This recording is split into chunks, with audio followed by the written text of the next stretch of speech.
pas grave, ça ne nous empêchera pas de continuer On va voir, est-ce que c'est mieux? l'émission comme on a l'habitude. Donc c'est moi qui vais faire le juge pour la première partie, si j'ai bien compris. C'est ça. Et vous allez partir sur les objets du Titanic. C'est ça. Alors qu'ils n'hésitent pas à nous dire s'ils ont le son, parce que j'ai changé un paramètre. Alors on va pas partir sur celle-là, ça c'était le thème.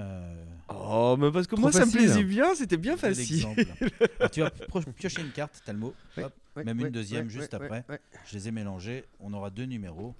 Vous voulez que je me les pioche montre pas, ok. un thème au hasard? Je vois mes numéros ici. Alors, nous écrivez pas pour dire oui, c'est pas comme ça qu'on joue, parce que normalement, je devrais moi aussi tirer une carte. Là, on est dans une configuration un petit peu réduite. On veut C'est ça, retranscrire on l'ambiance s'arrange. du jeu sans pour autant, voilà, avoir les règles exactes. On a changé un peu les règles. On s'est arrangé. Alors, dites-vous bien que une femme est en train d'accoucher seule au milieu de nulle part. Il n'y a que vous. Qu'allez-vous chercher pour l'aider du moins utile en 1 au plus utile en 10? Ok. Alors moi j'ai 2 numéros. Ouais. Je vois à peu près où ils sont situés. Mhm. Alors je vais donner mes 2 réponses et après tu donneras tes 2 réponses. D'accord. Ok. Alors moi je dirais, je vais chercher un caillou. Mhm. Ok. Et je vais chercher des serviettes chaudes. D'accord. Des linges et de l'eau chaude. Hein. Ouais, c'est ça. Oh là là là là. Eh bien, moi, je vais prendre un tractopelle. Et je vais prendre un oreiller. Un oreiller. Alors, je pense que, alors là, dans ma réflexion, forcément, les serviettes chaudes vont vers le 10, l'oreiller va vers le 7, 6, 7, le caillou, le tractopelle, bon, bah, il y en a un des deux qui peut t'amener à l'hôpital au moins. L'autre qui peut te dire, bah, mordez dans quelque chose, dans un caillou, tant pis pour tes dents. Je pense que je vais mettre le caillou en premier. Ok. Le caillou en premier, suivi du tractopelle, Ok. suivi de l'oreiller, et enfin les serviettes chaudes. Alors, le caillou en premier. Eh Ah, ben, je suis désolé, j'avais le 1, donc c'est le tractopelle en premier. Donc, en fait, il fallait que je trouve quelque chose de moins utile qu'un caillou, Qu'un caillou, en cas ouais. d'accouchement. Je trouvais que le tractopelle était pas mal. Je pensais pas que tu allais tirer le 1. Moi je me suis dit avec le 2, Bah le ouais. caillou, bon bah effectivement je vais bien mettre. Les linges et de l'eau chaude et tout, mais l'oreiller, je n'avais que 4. Ouais. Ah, c'est bien. Moi, j'avais 7. Priorité 4, donc, T'imagines que t'étais avec ton oreiller, t'es presque plus près du caillou que. Tu es plus Oui, près du je caillou suis d'ailleurs près que du des caillou. linges et des serviettes avec de l'eau chaude, quoi. Bah ouais. Moi je pense que si j'étais en train d'accoucher un jour, je préférerais me trouver moi Avec un ouais, caillou. dans la forêt que Talmo. Oui. À choisir. avec ton caillou, t'aurais l'air malin. Si j'étais en train Bon, d'accoucher en un tout jour, cas- je voudrais pas me trouver dans une forêt, quoi. Non, à choisir non. Si je pouvais moi non Hop, plus. on remélange. Hein. On va remélanger tout ça, effectivement. Tous les numéros, on va en reprendre 2 au hasard. Hop. Et tu vas changer de thème, Damien. Est-ce que le son est bon pour la Écoute, vidéo les gens qui regardent la vidéo disent que le son est bon. Parfait. Ah. Par contre, ils disent que ce que vous dites est totalement inintéressant. Oui, mais c'est pas. Ils aimeraient c'est- que je parle plus. Et- Je peux comprendre ça. Écoutez, vous êtes dans le désert Ouais. et vous manquez d'eau. Je sais que on tire au hasard, tu vois, mais il y a des bien les préparer quand non, même. ouais, non, mais si, mais ce que j'aimerais trouver, mais tu vas voir que on y a tellement joué à la maison que ça a dû bouger dans tous les sens. Je voudrais en retrouver une. En particulier. Mais invente-le où il faut ou faire dis- il faut faire des sons, tu vois. Je veux dire, ouais, les gens inventent une, elle doit y être forcément dans la pile, mais imaginez-vous, vous rentrez dans une maison hantée. Hein, et vous allez croiser un monstre Mes numéros. qui va se Ouais. mettre à hurler, à pousser un cri de monstre. Mhm. Du 1, le moins terrifiant, voire ridicule, à 10, vous vous décomposez, vous mourrez sur place. Voilà, il y a pas mal de cartes comme ça dans le jeu et j'aurais bien aimé, mais il y a tellement de cartes dans le jeu aussi, tomber sur une comme ça au hasard parce que c'est drôle aussi avec les cris de Ah, qu'est-ce que tu veux manger, une porte qui grince. Enfin voilà, c'est pour ceux qui ont connu François Tu veux qu'on Pérus. fasse les cris, c'est ça? Voilà, les c'est ça. cris de monstres. Tu Ok. veux commencer ou je commence On alterne. J'en Oui. fais un, t'en Ah, fais un, vas-y. c'est Bah, ainsi de un suite. Un Ça te va, monstre, ça un être surnaturel, enfin voilà, du ouais, moins alors, effrayant. Ouais, ça va être plus dur. Ok, vas-y. 1. Alors, un monstre, ça.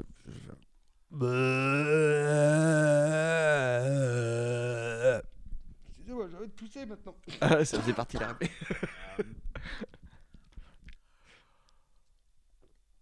Piou, piou, piou, piou, piou, piou. Ton deuxième Alors, monstre. toi, t'as un piou, piou, piou, piou, piou. Ah ouais. Donc, je fais faire... Moi, c'est un monstre à plume.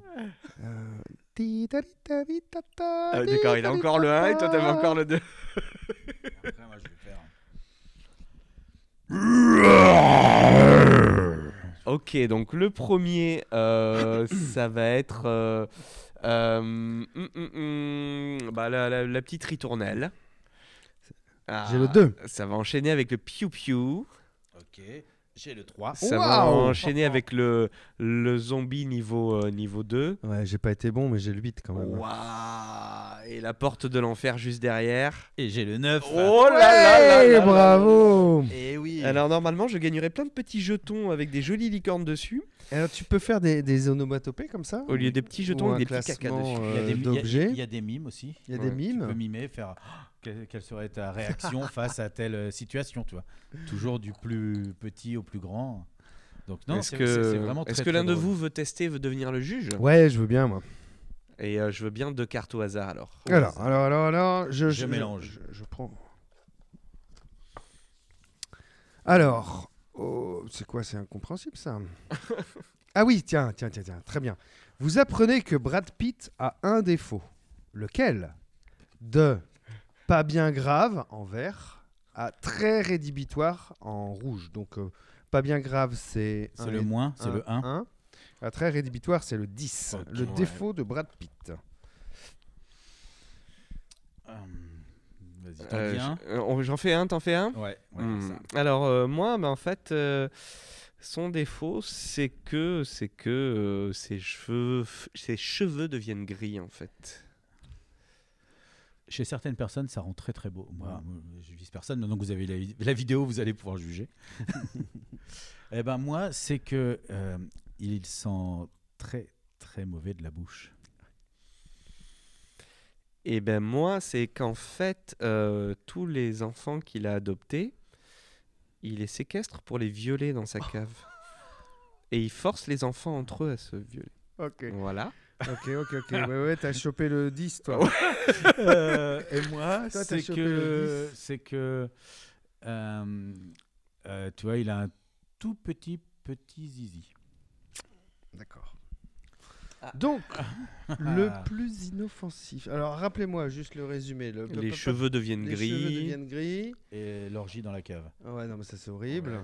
Donc, Et, non, et moi, c'est il pue de la bouche Ouais. et il a un tout petit zizi. D'accord. Donc, moi, je dis les cheveux gris, c'est pas grave. On part de C'est 4. pas grave. On part de 4. C'est quand même balèze, hein. Ensuite, Ouais, c'est pour ça que... Ouais.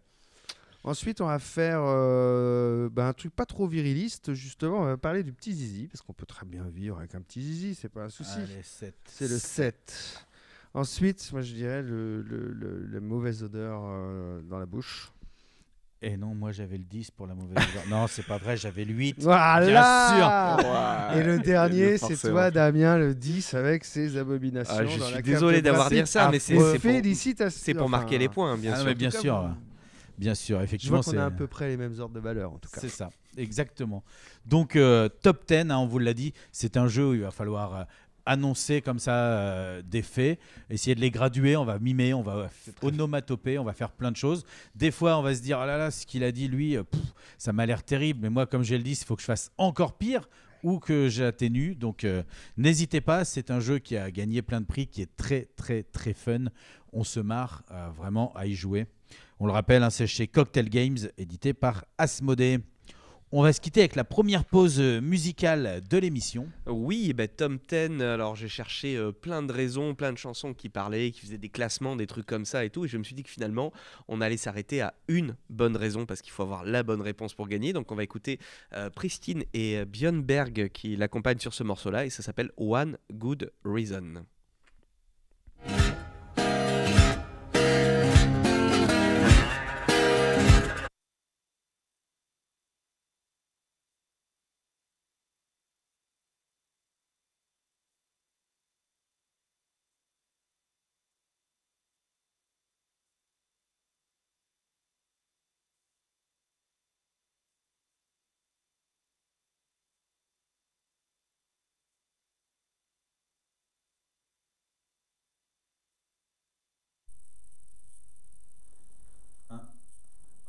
micro d'iPhone même. Comme ça, tu peux l'expliquer ici. Tu peux l'expliquer d'ici alors. Donc là, en fait, on a coupé le son parce que sinon, on est éjecté de Facebook parce que on passe une musique et que les droits d'auteur et tout ça et tout ça. Donc c'est pour ça que à la radio, la musique passe, vous l'entendez, vous l'entendrez puisque en plus on est dans le passé, mais que ici sur Facebook, malheureusement, le temps de la musique, il faut faire un petit aparté. Voilà, je vois qu'on tape dans le rouge, j'ai le micro trop près de moi.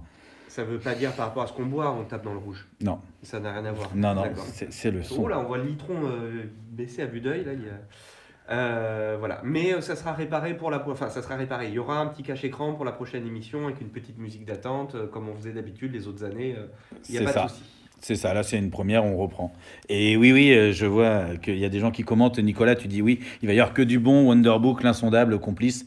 Effectivement, on a essayé de ramener du bon, des jeux qui nous ont plu dernièrement.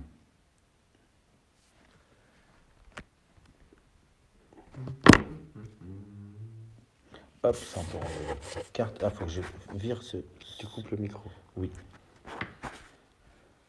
C'est bon, t'as coupé le micro, on peut commencer à dire des conneries sur le...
À l'instant, c'était Pristine et Björnberg pour ce titre One Good Reason dans Deludes et les plumes. On a bien joué dans Deludes. Et tout de suite, c'est l'heure de faire parler nos chroniqueurs. Toujours dans Deludes et des plumes, effectivement, je vais vous faire un petit dossier sur les livres-jeux spécial adultes un petit peu. Je vais vous parler, pour commencer, d'un livre-jeu qui s'appelle Slasher, le slasher dont vous êtes le héros. C'est le premier livre-jeu au monde à lâcher un tueur à vos trousses, par Alexandre Sanchez, avec la participation de Claude Gaillard et Guillaume Ledizier, illustration originale de Xavier Desbarras. Passez de l'autre côté de l'écran, entrez dans le film et devenez le personnage principal d'un film d'horreur avec le tout premier slasher dont vous êtes le héros. Une aventure interactive et sanglante, adaptant la formule des livres dont on est le héros. Ouais, mais là, on joue la victime. Hein. On joue la potentielle victime. Exactement, pour commencer. Préparez-vous à explorer le moindre recoin de la Prescott University avec un seul et unique objectif, échapper à un tueur sans visage. Pour survivre à cette nuit d'épouvante, vous pourrez compter sur vos points de vie, vos points de combat, les points d'abstinence, sur une balance de témérité et sur quelques armes soigneusement dissimulées. Couteau, machette, hache ou même tronçonneuse. Ça, c'est quoi les points d'abstinence ?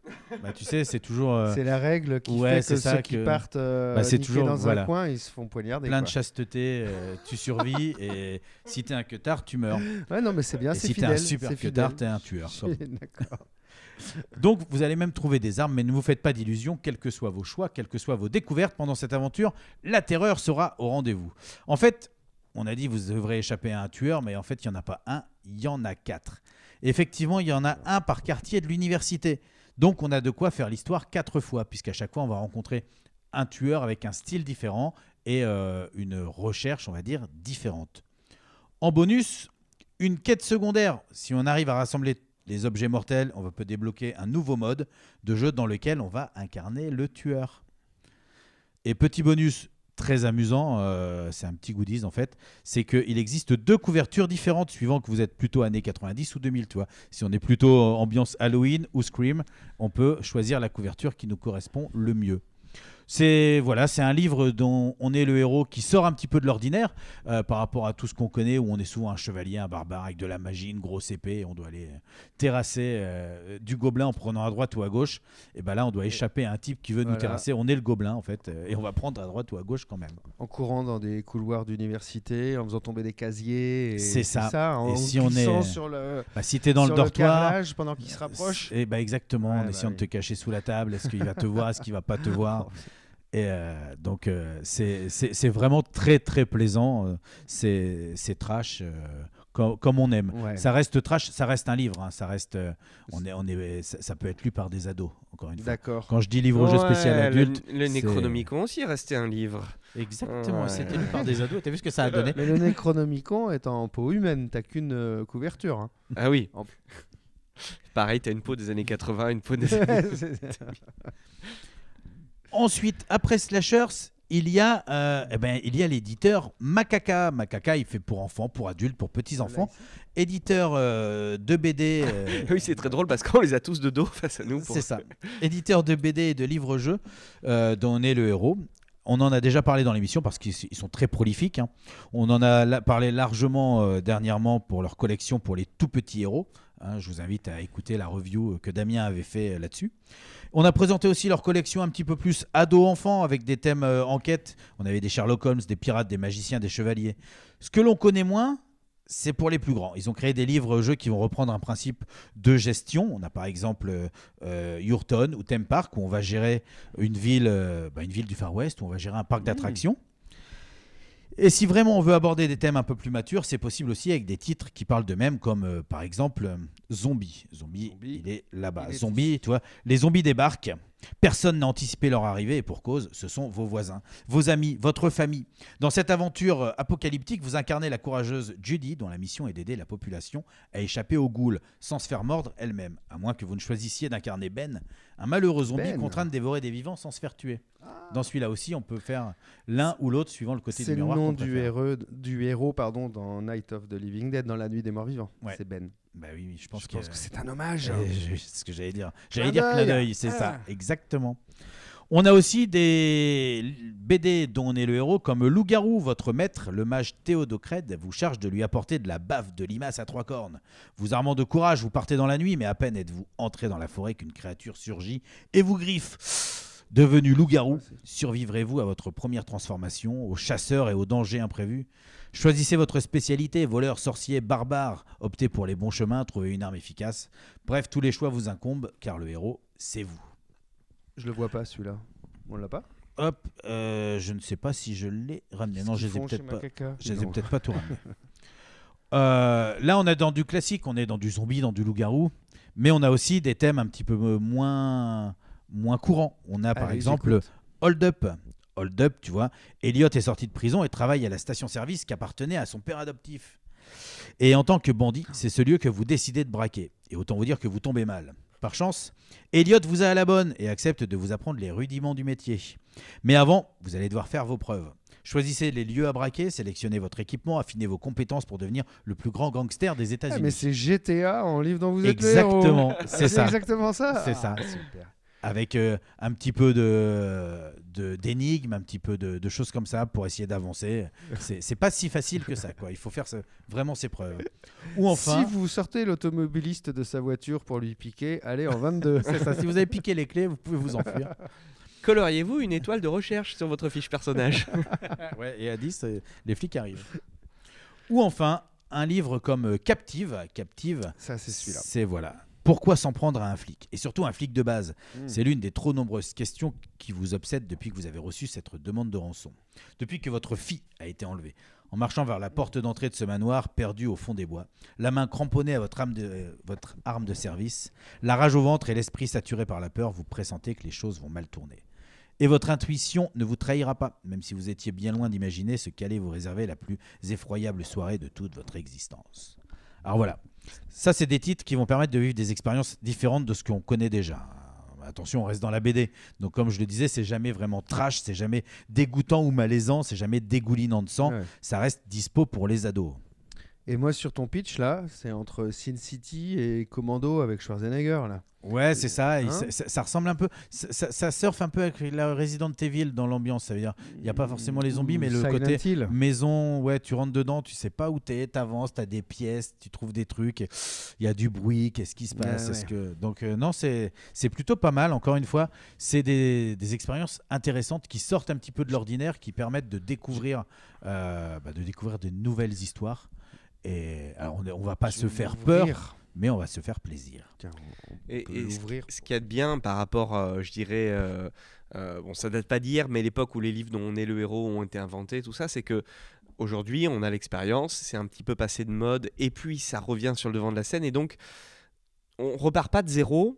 Entre-temps, on a accumulé plein d'idées, et quand on a un éditeur qui, je dirais, qui a le bon filon, je parle pas péjorativement, je dis, Ouais. qui a trouvé la technique pour le rendre viable en BD, bah, ils ont un boulevard devant eux, et nous, on a un boulevard pour se faire plaisir aussi, parce qu'on a pléthore de choix, c'est ça, ouais. d'offres grâce à ça, quoi. Parce que si je peux me permettre, des BD dans Vous êtes le héros, ils en ont fait dans les années 80. Il y en a 2-3 qui sont sortis, je me souviens plus des titres, mais en plus je les avais. Par contre, comme c'était du 60 pages en grand format, ben c'était très très vite épuisé. Là, un des avantages, d'après ce que je peux voir, c'est qu'il y a énormément de pages, c'est volumineux, et donc ça te promet des aventures qui sont suffisamment longues pour t'amuser, quoi. Et là où avant on devait aller à telle page, souvent c'était une page qui te faisait l'histoire, et donc tu avais effectivement va à la page 13 et tu lisais toute la page 13. Là, des fois, c'est par case. Ça veut dire que tu as une case, et si la case fait toute la page ou la double page, ce qui peut arriver, mais si elle fait qu'une petite case, tu n'auras que la petite case, il faudra après aller à tel numéro de case, donc ça augmente encore le potentiel de choix. Question. Est-ce que tu as des petits objets cachés à trouver des fois dans les Oui. dessins et des trucs comme Oui. ça? Ça, j'aime bien, moi. Tu en as. Ouais. Que ce soit pour adultes, pour enfants ou autres, tu as aussi des moyens de découvrir. Tu as même des choses où on te dit, par exemple, tu dois te nourrir. Pour te nourrir, il faut manger des pommes, par exemple. Et donc, chaque fois qu'on va dire il faut manger, si tu as trouvé les pommes dans les dessins, tu les notes. Et puis, si tu les as pas trouvées, tu n'en as pas. Ah, Donc, ça c'est chez le Choukra, Non, chez mais la BD dont on est exactement, le c'est le même principe. Ouais. Donc oui, tu as des choses comme ça un petit peu cachées. Alors là, c'était chez Macaca Édition, mais sinon, on a aussi les éditeurs Chacos, une maison d'édition créée par deux copains qui sont passionnés de jeux d'affrontement historiques, les fameux Wargames dont on parle souvent dans l'émission. Ils ont sorti leur premier jeu sous le thème de Napoléon. Ils ont fait 3 boîtes. Ils ont fait Napoléon 1806, 1807, 1815. Ça, c'est pour vivre des batailles différentes. Mais comme ils sont nos invités téléphoniques, on va les appeler juste après, je ne vais pas en dévoiler trop. Juste, si je vous en parle dans cette rubrique, c'est parce qu'ils ont aussi décidé de localiser les livres de l'éditeur espagnol Celeano Books. C'est cela. Voilà. Il s'agit de livres qui sont issus de participatifs, qui ont été financés en moins de 48 heures, mais surtout qui sont issus du monde de Lovecraft. Alors c'est sous forme de livre-jeu, hein, pas de dés, pas de crayons, juste des choix pour ne pas mourir, enfin, pour ne pas mourir trop soudainement, ou pour ne pas mourir trop fou. Pour l'instant, il y a 4 livres qui sont disponibles sur les 15 qui sont financés et qui sont prévus. Merci, Alex. Alors c'est deux choses quand même différentes, parce qu'on est d'un côté sur de l'historique, de l'autre côté sur du Lovecraft. C'est Es-tu sûr que ce soit pas historique? Et Lovecraft ne soit pas Sûr historique. que Napoléon n'a pas été aidé par les grands anciens, ou je sais pas. non, On parce sait que pas, hein. je vais te dire, ça se passe de l'autre côté de la Terre, il serait tombé, forcément, puisque la Terre étant plate. Non, mais je te jure. Non, mais enfin voilà, Oui, on c'est vrai que c'est sent assez qu'il y a. éloigné, mais regarde, pardon Damien, mais Florent Notes Publishing, il a fait Australia qui est Ouais. dans le monde de. C'est pour ça que je dis c'est de l'autre côté de la Cthulhu, Terre, et je puis pensais il à. fait aussi des wargames, tu sais, de puristes. Mais justement, ça, on va pouvoir leur poser la question quand on va les appeler juste après, à savoir ce qui les a attirés là-dedans. Est-ce que comment on passe du côté historique au côté un peu fantastique? Est-ce que l'histoire... Je note.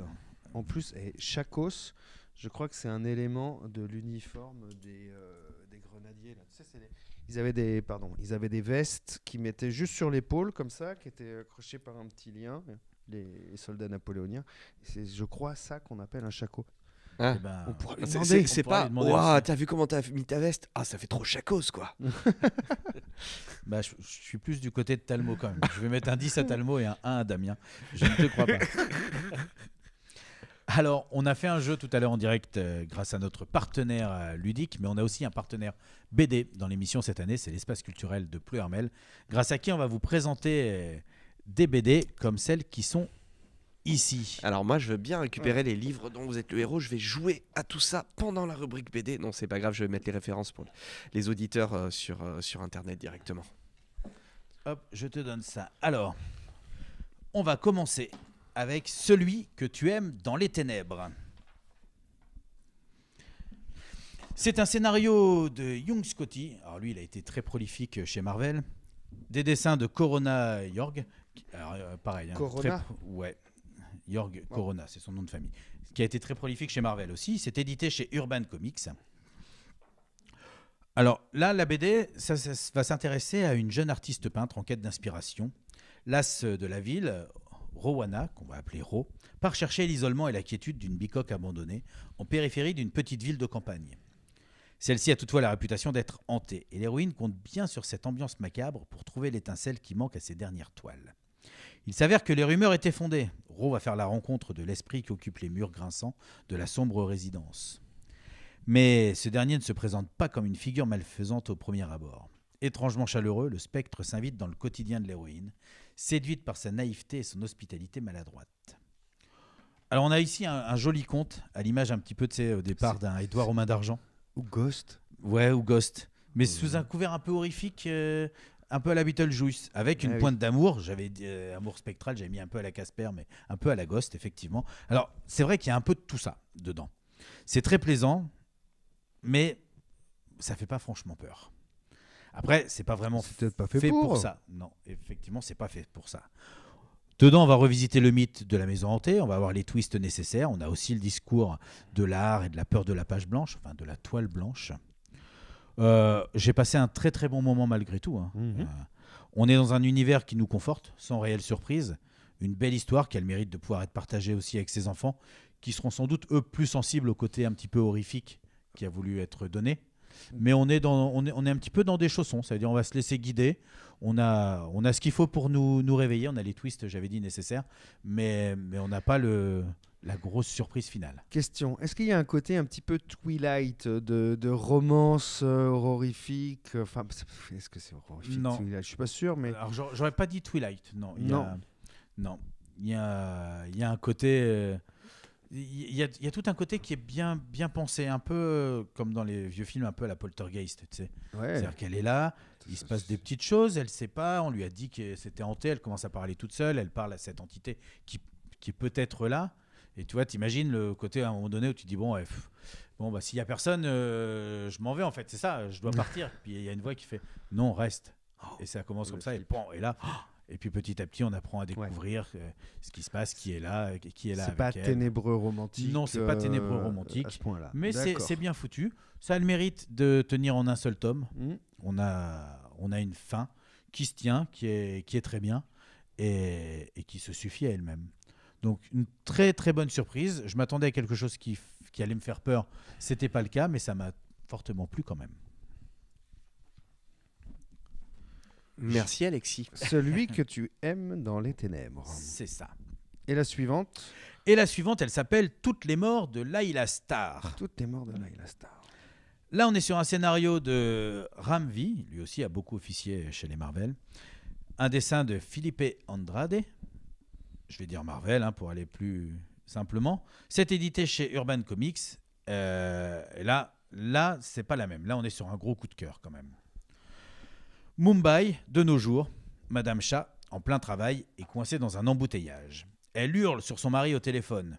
Layla Starr, une jeune femme déjà fatiguée de tout, et allongée sur le rebord d'une fenêtre ouverte, plusieurs étages au-dessus du trafic. Plus haut encore, bien au-delà des nuages, on a la déesse de la mort qui est convoquée dans le bureau de son patron. Ces trois destins vont se rejoindre au moment où, simultanément, Leila va sauter dans le vide, Madame Chat va donner naissance à son fils Darius, et la mort qui est renvoyée sans ménagement. Dans un futur, Darius est en effet celui qui va découvrir le secret de l'immortalité et qui va reléguer la mort au rang de désagréables souvenirs. Mais la mort, incarnée dans le corps sans vie de Leila, compte bien retrouver sa place, même si elle doit pour cela éliminer le jeune Darius. Du moins, c'était le plan qu'elle avait avant qu'un camion ne la fauche et qu'elle ne se retrouve à nouveau ressuscitée quelques années plus tard. Je vous l'ai dit, là, c'est un gros coup de cœur. Sous son style graphique un peu psychédélique qui peut rappeler Moebius un petit peu sur la couverture. Les couleurs ? Ouais. Les couleurs qui te font dire ça ? C'est ça. Eh bien, sous cet aspect-là, on a un petit conte, une merveille de conte philosophique et poétique sur la place dans notre monde de la vie et de la mort. À chaque chapitre, en fait, Leila, qui est la mort, va mourir et va ressusciter quelques années plus tard, nous permettant de suivre ainsi l'évolution de ce jeune Darius et de vivre avec lui une réflexion sur la vie, sur la trace que nous laissons, sur la peur de la mort, sur l'instant présent, bref. Une réflexion et aussi un voyage initiatique dans une Inde fleurie et colorée.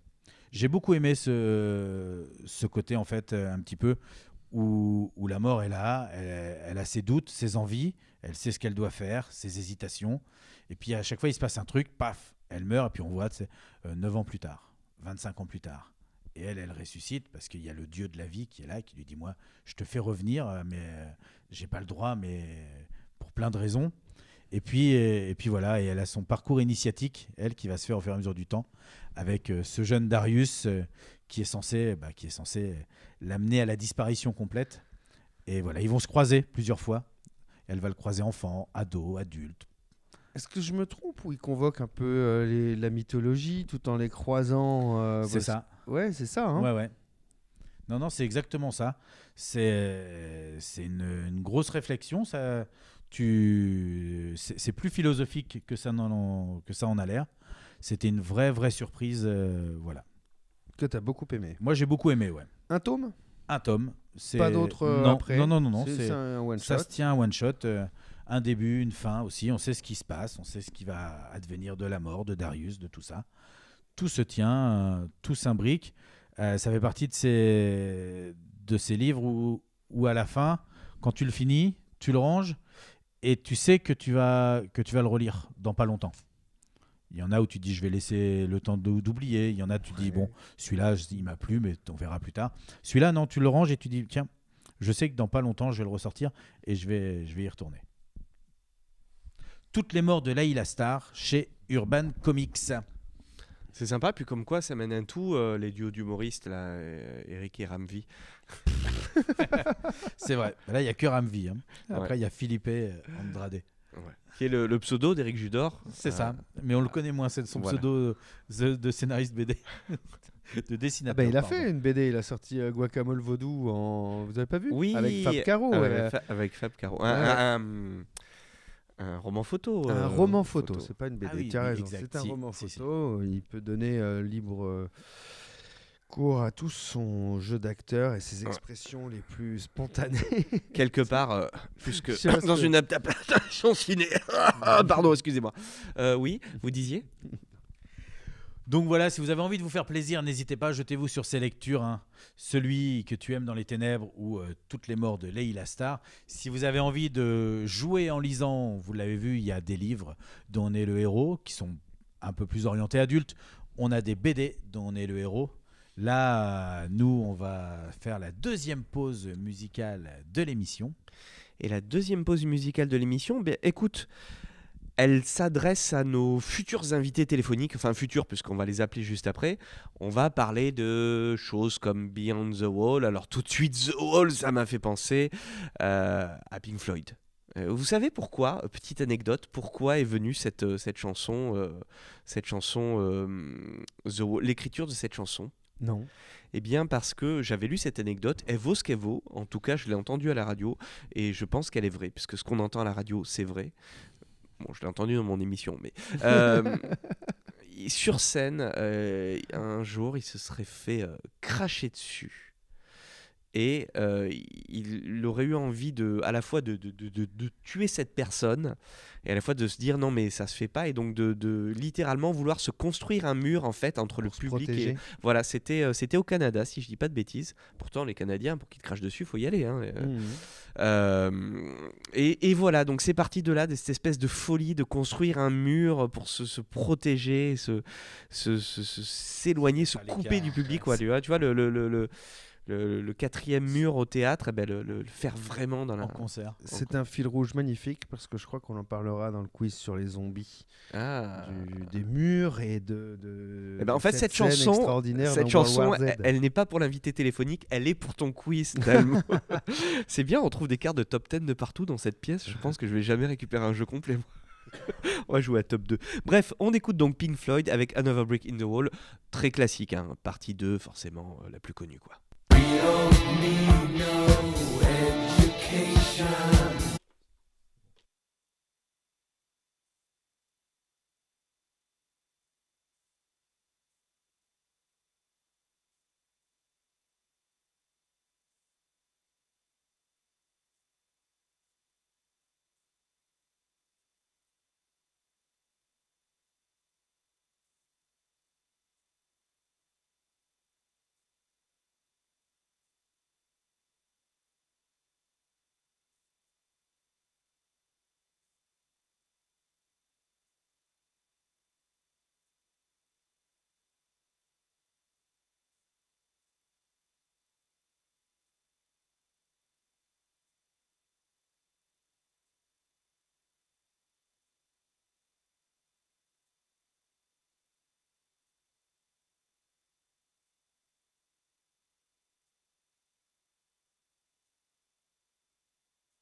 C'était les Pink Floyd à l'instant avec Another Brick in the Wall, la partie 2, forcément la plus connue. Enfin, en tout cas, celle qui passe le mieux à la radio et le plus facilement ce soir dans des ludes et des plumes et de briques et de murs et de au-delà du mur et de derrière le mur et de tout ça. On va en parler avec nos invités téléphoniques dans quelques secondes. Déjà la moitié de l'émission dans des ludes et des plumes. Et tout de suite, c'est l'heure de passer un coup de fil. Toujours dans des luttes et des plumes, effectivement, ça va être le moment de passer un coup de fil. Alors, on est en train de le passer. On a eu quelques déboires pendant la chanson parce que le numéro n'était pas attribué. Mais normalement, maintenant, c'est bon. Eh bien, ça y est, nous sommes à l'antenne. Allô, est-ce que tu m'entends ? Oui, c'est bon. Bonjour, bonjour. Bonjour, bonjour. Bon, bah parfait, on n'a pas perdu trop de temps, on a réussi à se capter quand même. Donc, comme on était en train de le dire, hein, on est avec Julien des éditions Chaco. On dit Chaco ou Chacos ? Oh, comme on veut, on peut dire Chaco, Chacos. Nous, on dit Chacos. Chacos. Voilà, puisqu'on est plusieurs, donc c'est D'accord. plus sympa. Eh ben, on dira Chacos aussi. On s'est posé la question tout à l'heure, justement, par rapport au nom Chacos et par rapport au fait que au départ, vous étiez passionné par les jeux historiques. Et on se demandait si le Chaco ou le Chacos, c'était pas une veste, me disait Talmo.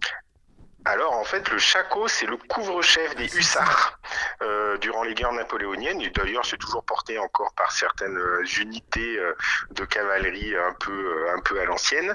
Donc, c'est le couvre-chef. Donc, si vous regardez sur le logo, en fait, on voit c'est un chapeau, en fait. Enfin, donc, c'est pas la veste, non. Non, mais il avait raison. C'était bien un vêtement. Donc.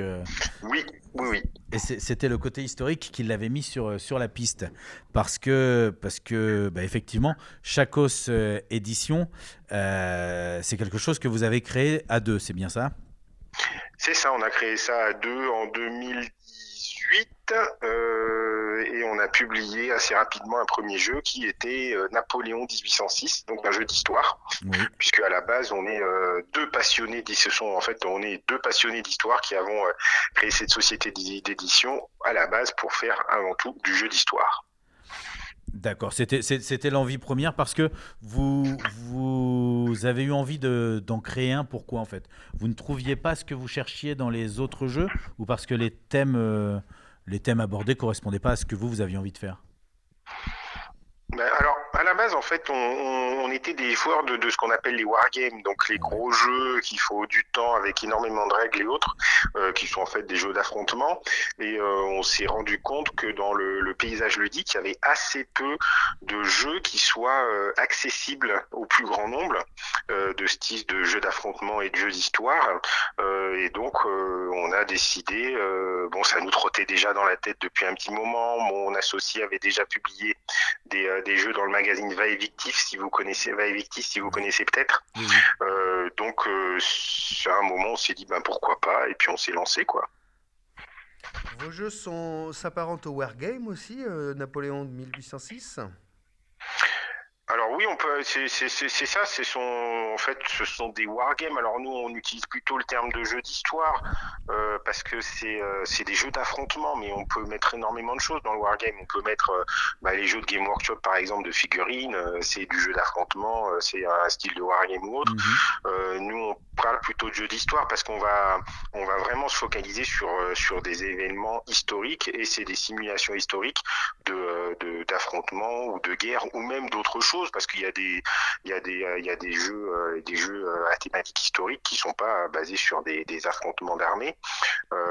Donc oui, c'est un peu dans cette lignée-là, des jeux d'affrontement, principalement à deux joueurs, et qu'on puisse jouer sans trop avec un matériel qui soit attractif, qu'on puisse jouer en 1-2 heures maximum et avec des règles simples à appréhender. C'était vraiment notre objectif à nous. D'accord, mais je vais repréciser ma question. Est-ce qu'on est plus proche d'un jeu avec 2750 hexagones et des petits carrés en carton, ou plus d'un jeu comme Diplomatie, où chacun a 1, 2, 3 armées, mais tout se joue dans la négociation, la stratégie sur quel versant on va tirer ? Non, on tire plus vers le jeu de plateau. Nous, en fait, c'est ça. C'est ce à quoi on jouait avant. C'était les jeux avec 2700 hexagones, avec 1000 petits pions en carton qu'il fallait détacher un après l'autre. Voilà, dès qu'il fallait détacher un après l'autre, et où il fallait 4 heures juste pour la mise en place du jeu, et à peu près une vie pour finir une campagne. Donc, c'est pour ça que avec bon, le temps qui passe, on a de moins en moins de temps, on a plus en plus de choses à faire. Donc nous, on voulait retrouver en fait ce plaisir de la stratégie, des jeux d'affrontement et autres, mais en un format beaucoup plus simple et beaucoup plus accessible. Donc c'est pour ça qu'on a fait des jeux qui sont d'affrontement à thématique historique, mais qui sont basés sur des pièces en bois, comme un diplomatie effectivement, sur des pièces en bois, sur des cartes pour gérer certains éléments du jeu, et qui soient avec un livret de règles qui soit pas épais comme un annuaire, et qu'on puisse jouer en 1 heure ou 2 heures. On fait une partie, on s'amuse et puis c'est bon, quoi. Ouais, que les néophytes voilà, ne soient pas effrayés par ce type de jeu non plus. Exactement, et qui puissent un peu découvrir ce type de jeu, de stratégie, d'affrontement, de jeu à deux, à thématique historique, pour aussi peut-être découvrir un pan de l'histoire qu'ils connaîtraient pas. Donc voilà, c'était vraiment ça notre objectif. Et justement, alors quand on regarde sur les jeux qui sont déjà sortis sous le nom de Chacos, on voit le premier, tu l'as dit, c'était le jeu sur Napoléon. Et après, vous avez fait 2 autres jeux sous Napoléon, en fait. Napoléon 1806, Napoléon 1807 et Napoléon 1815, me semble-t-il. C'est ça. Et le fait d'avoir voulu continuer, c'était pourquoi ? C'est que vous aviez, en tant qu'historien, on va dire, un attrait pour cette période particulière, ou bien ça s'est fait par hasard parce que vous n'aviez pas fini de raconter votre histoire ? Alors déjà à la base, donc mon associé qui est Denis Sauvage, qui est le concepteur de Napoléon 1806, c'est un grand fan de l'épopée napoléonienne, donc il aime effectivement cette période historique. Donc c'était assez naturel qu'on commence par faire un jeu sur Napoléon et donc sur la campagne de Prusse en 1806. Puis c'était quelque chose qui était assez peu simulé dans le monde du jeu, donc on trouvait que c'était intéressant de faire cet opus-là pour effectivement offrir quelque chose de nouveau aux gens. Ensuite, assez naturellement est venu Napoléon 1807 parce que historiquement, la campagne de 1807 suit celle de 1806. Donc en fait, on a au niveau des 2 jeux des scénarios qui permettent de lier les 2 jeux dans un sens ou dans l'autre. Donc c'était assez naturel. Et puis après, c'est surtout que les jeux ont bien fonctionné. On avait pas mal de demandes des fans de continuer à développer la série et autres, et c'est pour ça qu'on a sauté un peu dans le temps pour aller à la campagne de Waterloo, la fameuse campagne de Waterloo qui a vu la défaite définitive des armées de Napoléon, et donc la campagne de 1815. Et à terme, on pense encore explorer, parce qu'il y a encore énormément de possibilités au niveau des campagnes napoléoniennes. On pense continuer à développer cette série, puisqu'on a un bon accueil du public. Donc ça serait dommage de ne pas en profiter. Bien sûr. Est-ce qu'il y a d'autres périodes de l'histoire que vous seriez susceptible d'explorer ? Et alors déjà, en plus de ça, donc on a sorti 2 autres jeux qui sont des plus petits formats encore, donc qui jouent en moins d'1 heure. Donc on a le premier qui est le jeu Saladin, qui permet de revivre 2 batailles des croisades. Donc c'est une nouvelle série qui s'appelle En ordre de bataille, et l'objectif de cette série, c'est d'avoir un chef, une défaite, une victoire. Et c'est un jeu, il faut aussi, si pour les curieux, il faut aller voir sur notre site, qui est assez visuel, où on va déployer ces bannières qui sont représentées par des barrettes en bois. Donc on a vraiment l'impression sur le plateau de jeu d'avoir des armées qui sont déployées les unes en face des autres, comme on pouvait l'imaginer dans l'époque médiévale. Donc ça, c'est un premier jeu qui est sorti en début d'année. On a fait un autre jeu qui a une thématique historique basée sur la guerre de sécession, aux États-Unis. Donc là, c'est un petit jeu plus de bluff et de déduction qu'un jeu de stratégie, mais qui est très très très fin et très intelligent pour ceux qui aiment bien se triturer les méninges. C'est assez sympa. Et puis là, on a une actualité qui est assez chargée, puisque sur la fin d'année, on va avoir 4 autres jeux qui vont sortir. Donc 2 jeux qui sont sur l'histoire de France, parce qu'on s'est recentré un peu sur l'histoire de notre pays aussi. Bon, bien sûr, on a fait Napoléon déjà, mais là, sur des périodes un peu moins connues de l'histoire de la France. Donc un jeu qui est basé sur les événements qui se sont passés en Vendée juste après la Révolution française, hein, avec cette forme de guerre civile qu'il y a eu entre les royalistes vendéens et les républicains. Donc un jeu qui est très simple aussi, assez accessible, qui est basé sur cette période de l'histoire. Un autre qui est basé sur la guerre de succession de Bretagne en 1341. Donc, on appelle aussi la guerre des deux Jeannes. Donc voilà, nous aussi, c'est ce qu'on a envie de faire, c'est d'essayer d'explorer des périodes un peu moins connues de notre histoire, pour que les gens, en même temps qu'ils jouent, ils aient envie un peu de se documenter et puis d'aller voir, puisqu'on a des cartes avec des événements qui retracent un peu des événements historiques, où on découvre un peu les personnages de ces périodes historiques, pour que les gens aient un peu la curiosité d'aller voir au-delà du jeu pour se documenter sur l'histoire de notre pays notamment, hein. Et puis on en a deux autres, donc là ce sont des localisations de jeux espagnols. Un qui va permettre de revivre la Première Guerre mondiale. Donc en jouant, on peut être à 2 ou de 2 à 4 joueurs et on peut jouer de 2 à 3 heures, en 2 à 3 heures la totalité de la Première Guerre mondiale. Okay. Et un autre sur la Seconde Guerre mondiale, qui est un peu plus complexe et un peu plus long, mais voilà, qui reste encore des jeux qui sont quand même accessibles, parce que effectivement en une soirée on peut réussir à revivre un des épisodes les plus marquants du siècle dernier, à savoir les deux guerres mondiales qui ont frappé malheureusement le monde à cette période, quoi. Moi, j'avais une question. On a le logo avec justement, ça me fait penser à du bâtiment, tout ça, parce qu'on a le chapeau du hussard sur le toit, on a les murs de Beyond the Wall. Est-ce que ça serait pas l'heure d'adapter Fondation ? Pourquoi pas, parce qu'en plus je suis un grand fan du Fondation d'Isaac Asimov là, donc oui, pourquoi pas, après s'aventurer dans l'espace, au-delà, dans le sud de la science-fiction, parce que bon, effectivement à la base nous on était parti sur le jeu d'histoire, et puis on a un peu dérivé, hein, on va dire. C'est ce qu'on allait dire, ouais, parce qu'effectivement, vous êtes parti de l'historique. Après l'historique, vous êtes parti dans le fantastique, avec la localisation des livres de Choose Cthulhu, que vous localisez en France. Comment est-ce qu'on fait ce grand écart, en fait, ce côté historique et ce côté fantastique ? On s'est posé la question au début de l'émission, on s'est dit, mais peut-être qu'après tout, Cthulhu est peut-être plus historique que fantastique.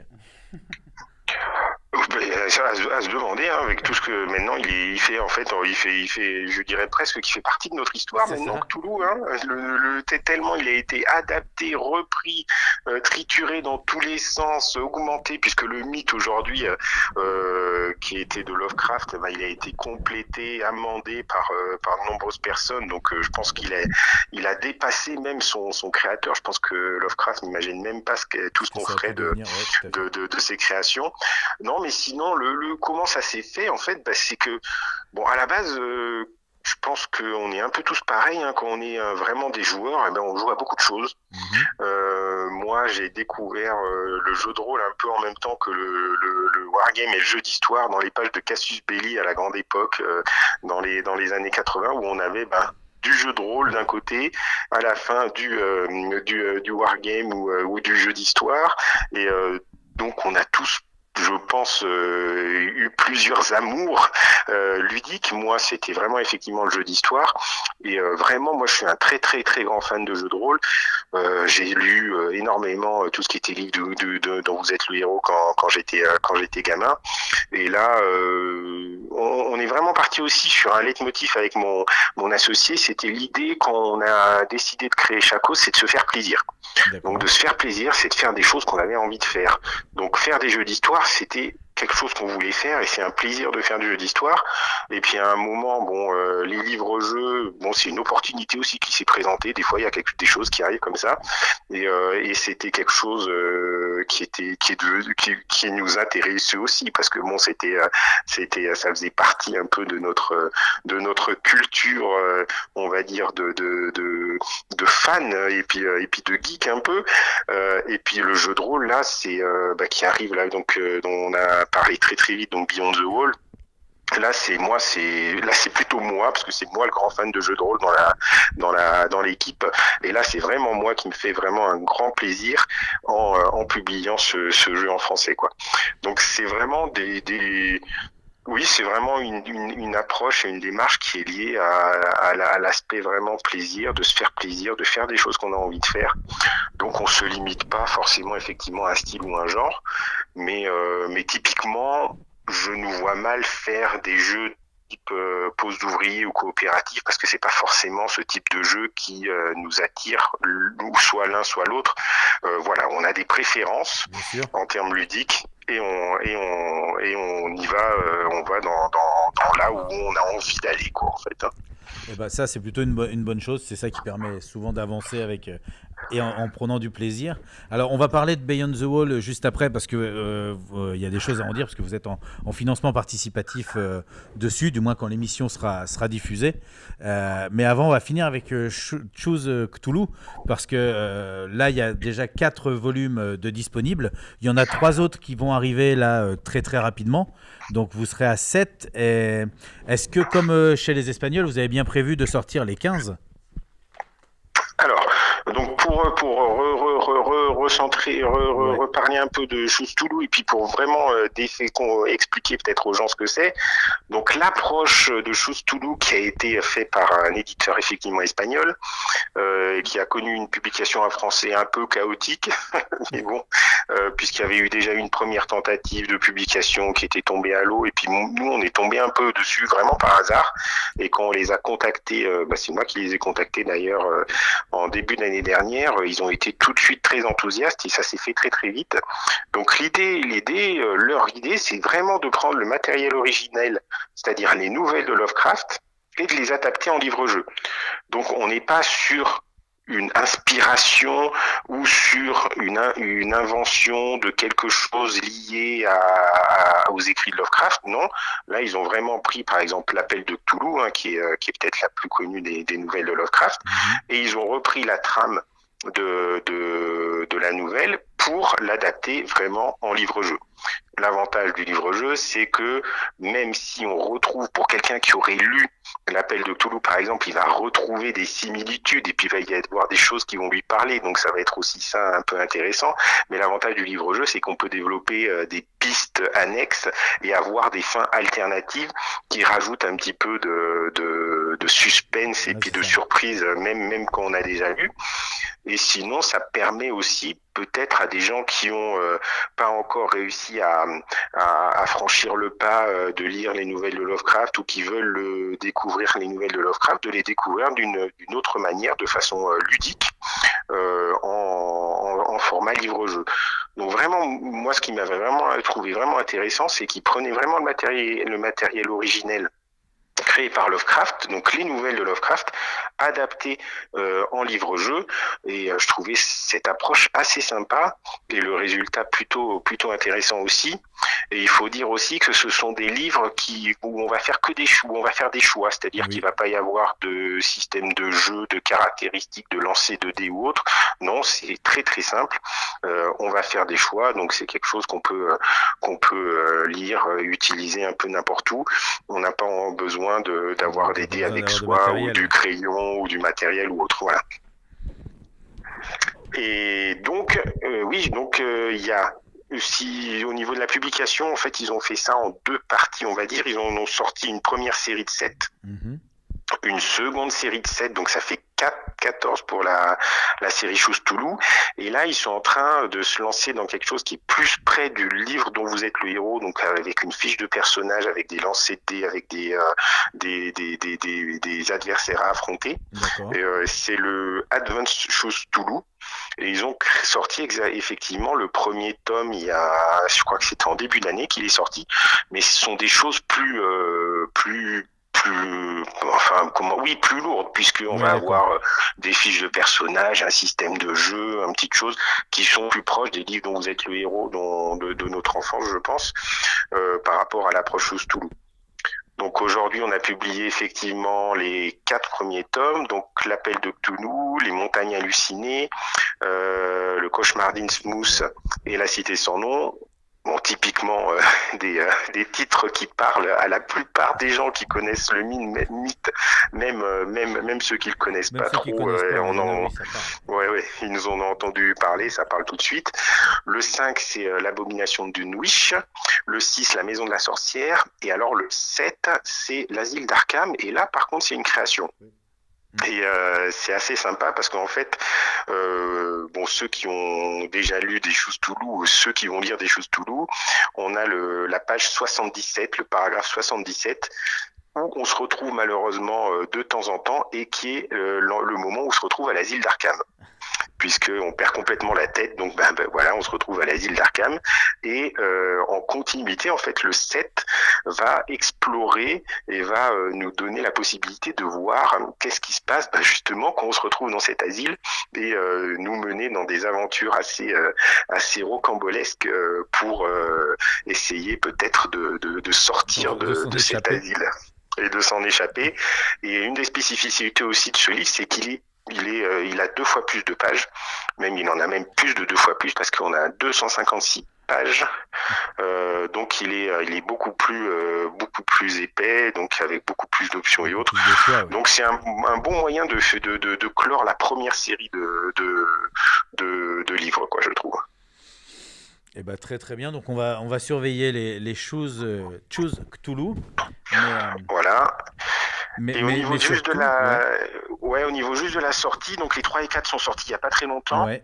Donc on va séparer, en fait, on a vu un peu avec nos distributeurs qui préfèrent qu'on étale un peu les choses. Donc on va sortir assez rapidement le 5-6 et puis le 7, on le sortira individuellement après. Donc on va encore étaler un peu les sorties régulièrement pour faire les choses petit à petit. Et puis après on va continuer parce que l'objectif c'est effectivement de sortir toute la série des choses Toulouse, c'est clair. Sûr. Et sans donner de date, parce qu'on se doute que c'est impossible, mais on peut espérer les voir arriver vers 2023 ou... Ah oui, de toute façon, les traductions des 5, 6, 7 ont été lancées. D'accord. On a reçu le premier manuscrit du 5. Donc voilà, après bon, en ce moment, c'est un peu compliqué de s'engager sur des dates parce que c'est un peu compliqué dans tout ce qui est imprimerie et autres, avec des pénuries de papier, les délais sont repoussés et autres. Donc on a eu nous on a eu des délais complémentaires, par exemple sur le 3 et 4 qui ont eu 2 mois de retard, et encore 2 mois de retard, je dirais que c'était un moindre mal, sachant qu'on imprime en France, donc c'est un peu plus simple de maîtriser les dérapages, mais malgré tout, c'est compliqué de tenir des délais, de savoir au niveau des tarifs et autres, c'est ça, un peu chaotique. Des matières premières de toute façon, quoi qu'il arrive. Exactement, oui. Mais en 2023, oui, c'est sûr qu'ils vont sortir. Là, il n'y a pas de problème. Sinon, ça voudrait vraiment dire qu'il y a un gros souci. Ouais. À moins de l'imprimer sur parchemin, peut-être. C'est ça. Oui, ou l'écrire manuscrit sur parchemin. Sur peau humaine, tu me disais tout à l'heure. Donc, pour les choses Cthulhu, ok. Et surtout, on a parlé tout à l'heure de Beyond the Wall. Et je voulais revenir dessus parce que là, l'émission sera diffusée le 10. La fin du participatif, c'est le 11. Donc, il restera un jour. On espère que le projet sera abouti parce que là, on n'est plus dans du Wargames, on n'est plus dans du livre dont on est le héros, bien qu'on s'en approche un petit peu dans le côté histoire à vivre parce qu'on est dans du jeu de rôle, c'est ça ? C'est ça, tout à fait. Donc, il faudra vite que les gens se précipitent sur la page du financement participatif quand ils auront écouté cette émission pour aller voir ce qu'il en est et vite participer s'ils le souhaitent. Donc, ce qui est bien déjà, c'est qu'on a réussi à faire tomber le panier de financement. Donc, le jeu est financé, donc il va vraiment sortir en français. Donc là, on est en train d'avancer un peu sur les objectifs. Donc, on a rajouté quelques petits objectifs qui sont assez sympas pour rajouter un petit peu de bonus aux gens qui vont participer à cette précommande participative. Et donc là, Beyond the Wall, alors pour la petite histoire, l'anecdote, moi j'ai découvert ce jeu pendant le confinement. Je pense qu'on était tous un peu dans le même cas, c'est qu'on se retrouvait un peu bloqués chez soi à la maison à cause du Covid, hein, et on a tous cherché un peu des moyens de se changer un peu les idées en jouant à distance. Et moi, j'ai découvert Beyond the Wall en jouant effectivement à distance, et ça a été un énorme coup de cœur. Mais quand je dis un énorme coup de cœur, ça a été vraiment moi je suis un grand fan de jeux de rôle depuis que la 5e édition de Donjons et Dragons, je me suis replongé dedans, comme quand j'étais ado. Ouais. Je joue avec mes enfants qui sont ados maintenant. Enfin bon, je fais énormément d'initiations en club et autres, donc je prends un énorme plaisir à rejouer aux jeux de rôle et à proposer des scénarios à des gens, enfin à jouer ou à faire maître de jeu ou à masteriser. Et quand j'ai joué cette partie un peu à distance, là, ça a été vraiment un énorme coup de cœur. Pourtant, j'en connais pas mal des jeux de rôle, parce que en fait, il y a quelque chose qui est vraiment très spécifique à ce jeu de rôle. Déjà, le système est simple, donc il est accessible, donc il est très épuré. Donc, on va pas passer des heures et des heures à potasser un livre de règles de 300 ou 400 pages, hein, parce que des fois, c'est un peu ça. Des fois, c'est un peu indigeste, ouais. Ouais. Bon, après, il faut de tout, hein. Moi, Bien il y a sûr. des jeux, je joue à des jeux qui sont très très costauds, du Pathfinder ou autre. C'est une autre, voilà, c'est une autre manière de jouer au jeu de rôle, mais j'aime bien aussi. Et là aussi, ce qui m'a vraiment attiré, ce qui m'a vraiment fait une énorme expérience ludique, vraiment super intéressante, c'est la création de personnages. Parce qu'en fait, dans le postulat de départ, tous les personnages de ce jeu de rôle viennent du même village. D'accord. Donc ce sont des jeunes adultes qui viennent du même village. Et on va créer ces personnages en utilisant des archétypes. Donc il y en a 6 dans le livre de base, mais en tout il en existe une 40aine, donc il y a de quoi faire. Donc on va choisir un archétype, et chaque archétype va avoir un livret de personnages. Et dans ce livret de personnages, on va avoir des tables. Et en fait, on va tirer sur des tables pour déterminer l'historique de son personnage. D'accord. Donc 3 tables pour déterminer son enfance, qui vont avoir un trait à son enfance, et 4 tables qui vont avoir trait à son apprentissage. Donc en fait, on va construire l'histoire de son personnage, déterminer ses caractéristiques, ses capacités via le tirage sur des tables. Donc déjà, c'est assez rigolo comme approche. Mais ce qui est assez fort, c'est qu'en fait, tout le monde va faire ça en même temps. Et on va avoir des liens qui vont se créer via le tirage sur les tables entre les différents personnages et constituer vraiment un groupe. C'est-à-dire que les personnages vont avoir des liens qui vont se créer soit directement, soit indirectement entre les personnages, donc les joueurs, entre les personnages qu'ils vont créer, pour vraiment, peut-être qu'ils vont avoir des liens familiaux, ou alors ils vont avoir vécu une expérience plus ou moins traumatisante ensemble, donc ils vont avoir une histoire commune, ils vont partager une histoire commune. Ouais, c'est ça. Voilà. Et en plus, pendant l'étape de création des personnages, à certains moments, les joueurs vont devoir créer soit un PNJ, soit un lieu du village dans lequel ils sont nés. Donc, en fait, pendant cette phase de création de personnages, on va créer des personnages individuellement avec leur historique. On va aussi créer un groupe, puisqu'on va créer des liens entre ces différents personnages qui viendront pas l'un de là, l'autre d'ici, l'autre, et puis qui se retrouvent à la taverne, hein, le truc très très classique. Non, ce sont des personnages qui auront vécu des choses ensemble, donc qui auront déjà une histoire commune. Et en plus, ils vont créer, avec l'aide du MJ, parce que le maître de jeu sera partie prenante aussi dans cette phase de création, ils vont aussi créer leur village et les personnages importants qui y vivent.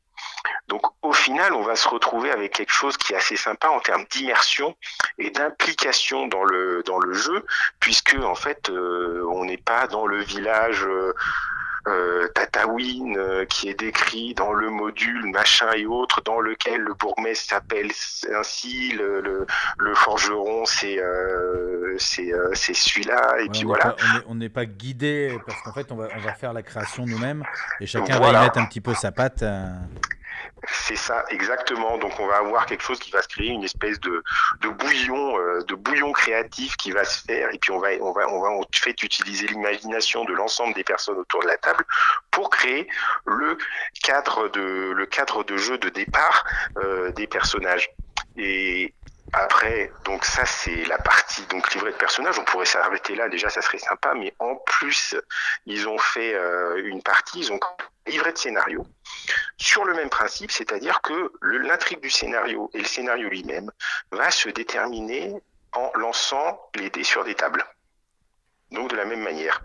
Donc en fait, un scénario, ça va être une série de tables qui vont définir une intrigue, des adversaires, des événements qui vont se passer assez rapidement dans l'aventure pour plonger directement les personnages dans le vif du sujet, des fausses pistes. Donc voilà, ça va être tout ça sur une phase des tables que le maître de jeu va tirer sur ces tables pendant que les joueurs créent les personnages. Et ce qui est encore plus fort, entre guillemets, c'est qu'il y a certaines tables qui sont vides et que le personnage va devoir remplir avec des lieux ou des PNJ qu'ont créé les joueurs. Donc au final, vous allez avoir un scénario qui va être unique, puisque de toute façon, c'est quasiment impossible d'obtenir le même résultat sur les dés avec le nombre de tables qu'il y a, qui va être directement lié à l'historique des personnages et à ce qu'ils ont créé au niveau du village. Donc c'est de la même manière, peut-être que, allez, on va dire qu'il y a une invasion de gobelins ou un raid de gobelins dans le village, ils vont enlever une personne. Mais la personne qu'ils vont enlever, ça va pas être une personne lambda, ça va être un des personnages que les joueurs ont créé et qu'ils ont mis un peu d'amour, on espère, à créer et puis à imaginer. Donc en termes après d'implication personnelle, même des joueurs vis-à-vis de leur personnage, bon, c'est pas la même chose quand on dit mais on va aller sauver ta cousine. On a plus envie d'aller le récupérer que quand c'est le copain du coin qu'on a juste détruit. C'est ça, plutôt que ça, alors que si c'est lui qu'on a créé et autres, on se sent assez proche de lui. Donc tout cet aspect en fait de création collaborative des personnages, du groupe, du cadre de campagne et la création des scénarios qui se fait en intégrant tous ces éléments, ça donne quelque chose de vraiment assez, en termes d'expérience, assez unique, moi je trouve, et vraiment super sympa. Moi je prends énormément de plaisir à masteriser à ce jeu aujourd'hui. C'est ce qui est intéressant, c'est que c'est très très bien en initiation pour des gens qui n'ont jamais joué, pour des joueurs qui n'ont jamais joué, parce que finalement il n'y a pas grand chose, les règles sont très simples, et en plus, comme ils vont tirer sur des tables qui vont leur indiquer leurs caractéristiques, leurs capacités hautes, déjà on n'a pas à leur expliquer, ça va devenir assez naturellement au fur et à mesure qu'ils vont tirer sur les tables, et ça va leur permettre de libérer un peu la parole, de participer en faisant jouer un peu leur imagination et de s'approprier un personnage via son historique, ce qui est quand même une approche assez sympa quand on découvre complètement, qu'on sait pas comment, par quel bout prendre les choses, qu'on n'ose pas forcément s'impliquer, puis qu'on récupère un personnage prétiré. Voilà. C'est facilitateur effectivement d'implication et de jeu. Ouais, voilà, c'est ça. Oui, c'est facilitateur. Le mot est bien choisi effectivement. Ouais. Et ce qui est assez bluffant aussi, c'est que bon, les créateurs, les concepteurs du jeu ont dit, on n'a plus forcément le temps de créer, de préparer des scénarios en tant que maître de jeu pendant des heures et des heures, à regarder, à lire un module, à bien comprendre l'intrigue, à bien comprendre comment sont articulées les choses. Et donc l'idée, c'était que pendant que les joueurs créent les personnages, le maître de jeu, il prend le livret de scénario, il lance sur les tables et il définit une intrigue et un scénario. Il peut faire jouer son scénario tout de suite, sans préparation. En fait, quasiment en arrivant comme ça, presque les mains dans les poches et en lançant sur ses tables son intrigue. Et mine de rien, ça marche, puisque moi je le pratique assez régulièrement. Effectivement, alors... Tu disais que toi, tu l'avais découvert pendant le confinement et que ça t'avait bien plu. Là, nous, on est pourtant des joueurs assez aguerris de jeux de rôle, effectivement. On ne connaissait pas ce principe. Rien que d'en parler, ça nous a un petit peu mis l'eau à la bouche parce que c'est vrai que c'est très tentant de voir la facilité avec laquelle on va pouvoir créer tout le background, tout l'univers et d'être acteur de joueur et acteur créateur sans être pourtant le maître du jeu. On a vu là en direct Damien nous montrer, on sait que comme tu le disais que le jeu est financé, on est à 175%. Aujourd'hui quand on enregistre 15 jours avant la fin, donc pour ceux qui écoutent l'émission si vous êtes joueur de jeux de rôle, n'hésitez pas à aller voir vraiment la page de Beyond the Wall. C'est quelque chose d'assez innovant. On espère que vous allez backer, surtout que vous allez l'acheter derrière, parce que en tout cas, nous, ça nous a donné drôlement envie. Ah bah, tant mieux, tant mieux. Bah ouais. En tout cas, non mais c'est vraiment un truc sympa. Et puis alors, juste pour finir très très vite, pendant le financement, donc on finance le livre de base et le supplément qui s'appelle Toujours plus loin, et en fait qui étend cette création collaborative à la création du cadre de campagne, c'est-à-dire qu'on va plus limiter juste à du scénario one shot ou des scénarios qu'on va faire en une session ou autre, pour ceux qui aiment faire développer leur personnage sur le long terme, faire des campagnes de jeux de rôle en ayant plusieurs sessions et autres. Le supplément Toujours plus loin permet d'ajouter toujours même principe, création collaborative du cadre de campagne. Donc là, on étend effectivement le cadre au-delà du simple village des personnages, et les joueurs vont participer à la création de la carte de la campagne. D'accord. Alors, comment ils vont faire ? Eh bien, en fait, c'est assez simple. Chaque joueur va pouvoir créer 2 emplacements majeurs. Donc, il y a des règles pour déterminer à quel endroit il se trouve, voilà. Et sur le principe de mon personnage, par exemple, a vu un lieu, où il a entendu parler d'un lieu, où il a découvert un lieu en lisant dans des archives ou en écoutant sa grand-mère qui lui parlait d'un endroit. Et ce lieu, en fait, il va le décrire en fait en fonction de la manière dont il en a pris connaissance. Par exemple, ça pourrait être très simplement, voilà, mon personnage, quand il était allé à l'est un jour, il a vu une tour en haut d'une colline, et il a eu l'impression de voir des petites silhouettes qui ressemblaient à des gobelins, et puis il est reparti parce qu'il se sentait pas d'y aller tout seul. Et donc, il va créer la tour des gobelins sur la carte de la campagne. Là, le maître de jeu lance un dé qui est basé sur un test, et pour déterminer si ce que le personnage a vu est vrai, est partiellement vrai, ou s'il s'est complètement planté, en fait. Pourquoi ? Parce que si les joueurs créent les différents lieux de la campagne et puis qu'ils savent exactement ce qu'il y a dedans, c'est beaucoup moins sympa que si on a des petites surprises qui peuvent se poser. Donc potentiellement, s'il a vu, si c'est vrai, oui, effectivement, il y a une tour avec des gobelins. Alors après, le maître de jeu va pouvoir développer ce lieu pour y ajouter un petit peu de choses, différentes.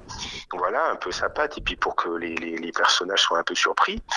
Ou si c'est partiellement vrai, effectivement, peut-être qu'il y avait une tour en ruine, mais les formes qu'il a vues, ce n'étaient pas des gobelins, mais des esprits incorporels qui naviguaient autour. Donc là, c'est pas la même chose, parce que quand vous allez affronter des esprits incorporels, il va falloir peut-être avoir des armes magiques pour pouvoir les toucher. C'est pas la même chose. Ou alors, s'ils sont complètement plantés, potentiellement, en fait, la tour, c'était juste une ruine d'un château ou je ne sais quoi. Et puis, en fait, dessous, ou dessous, il y a l'antre d'un dragon, quoi. Donc là, c'est plus du tout la même chose. Quand vous arrivez en pensant l'épée au clair, en pensant affronter une troupe d'une bande de gobelins, et que vous vous retrouvez nez à nez devant un dragon, c'est plus tout à fait la même histoire. Donc, il y a cet aspect un peu rigolo, et puis un peu sympa pour réussir à faire en sorte que les joueurs participent aussi à l'élaboration du cadre de campagne, mais sans qu'ils sachent à 100% qu'est-ce qu'ils vont découvrir. On reste dans le participatif, tous en commun pour la création du monde et de l'univers. Et comme tu disais, avec des subtilités pour qu'il y ait quand même les surprises, parce que ça reste le maître du jeu qui va pouvoir quand même avoir le dernier mot. C'est lui qui pourra finaliser. Et c'est bien que les joueurs ne sachent pas vraiment vers où aller. Donc, voilà. Beyond the Wall en participatif, il reste un peu moins de 24 heures quand vous écoutez l'émission. Et pour l'extension aussi, toujours plus loin. Vraiment, nous on sait qu'il est financé, comme tu disais, mais on espère vraiment pouvoir l'essayer, parce que c'est quelque chose qui nous a bien plu. Tu l'as très bien vendu, en tout cas. Merci, merci beaucoup, Julien. On espère pouvoir se recroiser sur un salon en vrai, hein, dans pas trop longtemps, que ça soit pour faire un Wargames autour de Napoléon, pour discuter Cthulhu ou pour faire une partie de jeu de rôle. En tout cas, on sait que chez Chacos, on pourra faire tout type de jeu, puisque l'important, tu l'as dit, c'est que vous fassiez plaisir.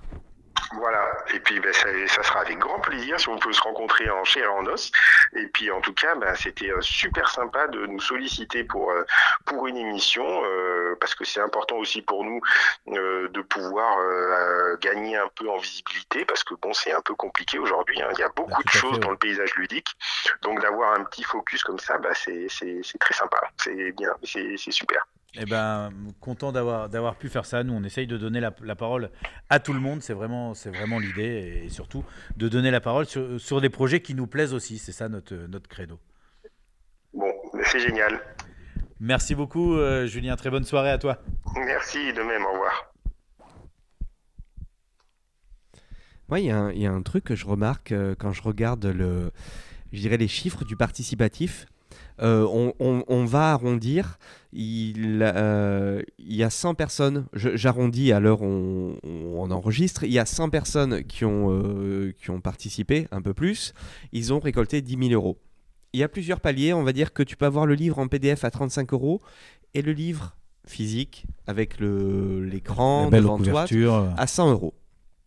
Et je me dis, on reproche plein de choses au confinement. Les gens ont changé leurs habitudes, les plateformes par rapport au cinéma, les choses, le commerce sur Internet par rapport au commerce de proximité.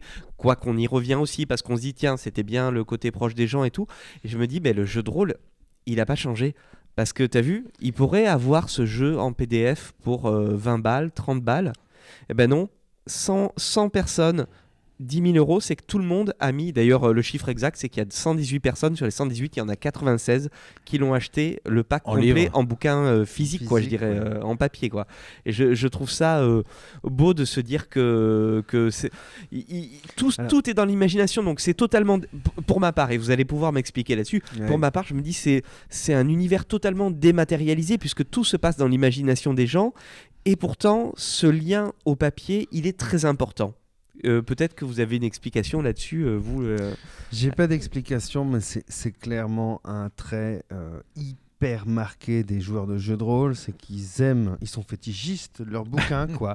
Ils aiment avoir leurs étagères. Souvent, il y a une place spéciale dédiée aux jeux de rôle. Moi, je suis sur des groupes Facebook où les gens ils photographient leurs étagères pour machin, et il y a 50 réactions en disant t'as la V1 de je sais plus, de Vampires the Masquerade, ah ouais super, putain t'as le supplément de Traveler de 1887, hyper fétichiste, parce que je pense aussi peut-être c'est lié au fait que ce soit souvent des maisons d'édition assez confidentielles et ça devient vite collector. Voilà. Oui, j'allais dire quand tu dis t'as la V1, parce qu'on est justement dans un univers où il faut pas avoir la dernière version remasterisée de l'album avec le meilleur son et la meilleure image. Non, il faut avoir la V1, celle où les règles étaient toutes pourries, il fallait les cheater un peu. Le Saint Graal, c'est, alors je parle même pas de Chainmail qui a été le jeu d'escarmouche wargame inventé par Gary Gygax avant Donjons et Dragons, mais la boîte blanche de Donjons et Dragons qui est pas une boîte en fait, c'est 3 livrets blancs cartonnés édités, c'est tapé à la machine à écrire et tout, mais alors ça c'est le Saint Graal, quoi. Le truc que tu relis jamais non plus, hein, parce que c'est quand même... C'est sous blister avec une petite cotation en haut. Donc mais il y a aussi peut-être le côté que quand tu as un livre par rapport à un PDF, c'est aussi plus facile quand tu es sur la table et que tu fais mais je peux lancer mon sort boule de feu à 15 mètres, attends je sais plus, clac clac clac clac, ok page 17, vous les sorts, boule de feu, non c'est 17 mètres, c'est pas 15, ok, qu'en PDF il faut quand même scroller ou avoir des liens hypertextes, ce qui commence à se faire un peu plus, mais ce qui n'était pas le cas forcément au départ, et donc c'est toujours beaucoup plus facile d'aller dans tes pense-bête parce que tu as tout mis là où tu avais besoin dans tes bouquins que dans tes PDF. Alors, Julien a beaucoup parlé, c'était très intéressant, mais malgré tout, le temps est passé et on se retrouve à devoir faire la 3e pause musicale de cette émission. Et oui, pour cette 3e pause musicale, eh bien, je vais vous laisser le choix, messieurs. J'ai bien compris qu'on allait parler des zombies dans ton quiz Talmo juste après. Est-ce que vous voulez une chanson qui fait 5 minutes ? Oh non, on n'a pas le temps. Si. J'ai que des chansons qui font 5 minutes. Ouais, Est-ce que moi, vous voulez moi, je dis une chanson de 5 minutes, c'est bien. une chanson de 5 minutes sur le thème des Chanson- zombies Bah allez. Allez, vas-y. avec un chanteur mort, tant qu'à faire, histoire de faire zombie. Alors je vous propose Dolores O'Riordan pour les Cranberries, ou Michael Jackson pour Thriller, ou Frank Zappa Zombie Wolf. pour Zombie Ouf. Moi, Allez, je pense que c'est celle où la musique et les paroles sont le plus explicites, puisque bon, je sais pas ce qu'il avait pris juste avant d'enregistrer, je sais même pas s'il Non, savait. qu'est-ce qu'il a pris avant de naître Voilà. Mais c'est parce que son cerveau s'est coulé par ses Ah bah, narines Zappa. à ce moment-là. Rappelons que c'est grâce à son public qui a mis le feu au casino de C'est Montreux vrai. qu'on a droit à Smoke on the Water et Fire in the Sky.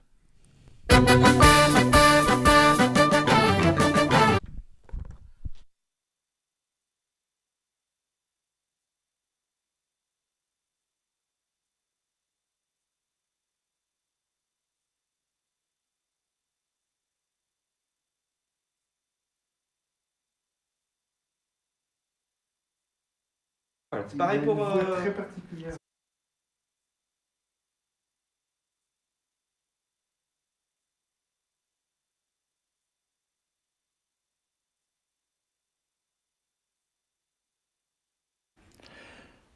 On rappelle pour ceux qui nous suivent en vidéo que pour l'instant, effectivement, vous n'entendez rien parce que pendant les pauses musicales, on est obligé de couper la musique pour la diffusion Facebook parce que sinon Facebook nous jarte pour des histoires de droits d'auteur.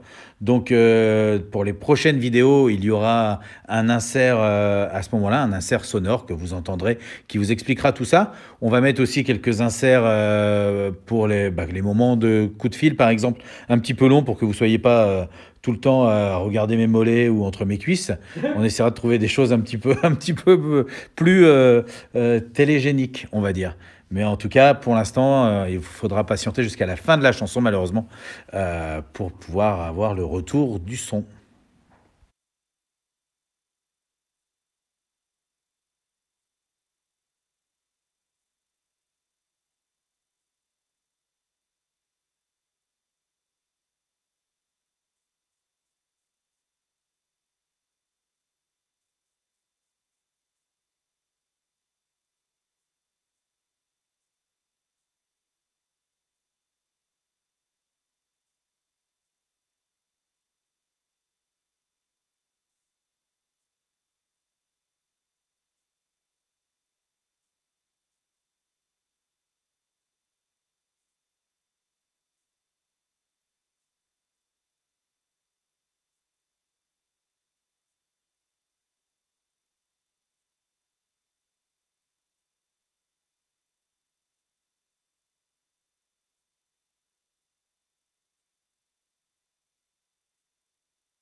Oh, c'était Frank Zappa. Zombie ouf. Parce qu'on va parler de zombies justement avec Talmo dans des ludes et des plumes. Dernière demi-heure, dernière ligne droite pour des ludes et des plumes. Et tout de suite, c'est l'heure de vous dire ce qu'on avait encore à vous dire. Tout à fait, toujours dans des luttes et des plumes, on attaque la dernière ligne droite de l'émission. C'est le moment où on va se tourner vers Talmo qui va nous présenter son fameux quiz. Tu as la question? Qu'écoutais-je? Tu as la réponse? Qu'entendis-je? Tu as le mot? Couis-je? Tu as le mot? Couis-je? T'as le mot? Quiz? T'as le mot? Quiz? Attention, la consommation régulière de LSD et d'alcool artisanal peuvent entraîner des situations gênantes. Si vous en êtes témoin, n'intervenez pas. Enregistrez la scène et envoyez-nous tout ça, on pourra toujours en faire un jingle. Et Romero dit que le zombie soit lent et maladroit. Et le zombie fut lent et maladroit. Et Romero pensa qu'il fallait compenser cette lenteur par le nombre, et les morts se levèrent en masse. Il vit cela et pensa que c'était bon. Mais l'homme frappa à la tête, et la créature s'effondra. Il avait trouvé son point faible. Alors, Romero trouva cela injuste, et décida qu'une morsure, une simple égratignure ferait d'un homme une créature après sa mort. Et les morts de nouveau se levèrent en masse. Et Romero regarda son œuvre avec satisfaction, car il avait inventé l'apocalypse zombie. Vous l'avez compris, je parle de George Romero, qui en 1968 nous offre Night of the Living Dead, que nous appellerons NOLD pour plus de commodité, alias La Nuit des Morts Vivants en français. Il pose le cadre. Ce premier film de zombies moderne constitue sans aucun doute l'œuvre de fiction d'horreur la plus influente, et je dis bien influente parce que je l'ai écrite en caractère gras, la plus influente du genre, tant elle codifie de manière limpide et pose les grandes thématiques des films de zombies. Finalement, après Nold, le cinéma de zombies ne bougera plus trop. Quelques variations, mais tous, de Danny Boyle à Zack Snyder, en passant par Jim Jarmusch dernièrement, et sans surprise Lucio Fulci, tous plieront le genou devant le maître et n'oseront pas trop sortir des canons du genre. Un autre marqueur de son influence, il a été le film le plus rentable de l'histoire du cinéma pendant longtemps. Aujourd'hui, tiens, première question du quiz, qui est devant lui aujourd'hui? Qui est plus rentable que La Nuit des Morts Vivants comme film, c'est-à-dire un film tourné avec peu de moyens et faisant énormément d'entrées? Est-ce que on est sur un film de grand réalisateur, genre Duel ou Nope. Un film étranger comme Shaolin Soccer? Non. Non. Enfin, de gens un premier film de grand réalisateur. On est sur des films petit budget, très petit budget, qui sont sortis après La Nuit des Morts Vivants. Est-ce que tu as cité le réalisateur parmi tous tes genre un Danny Boyle, un Trainspotting ou un truc comme ça? Non, ils ont des sous ceux-là. Sur le premier, Non, mais si, c'est facile. Alien. Peu de moyens. Non, encore moins de moyens que ça. Peu de moyens, grosse recette.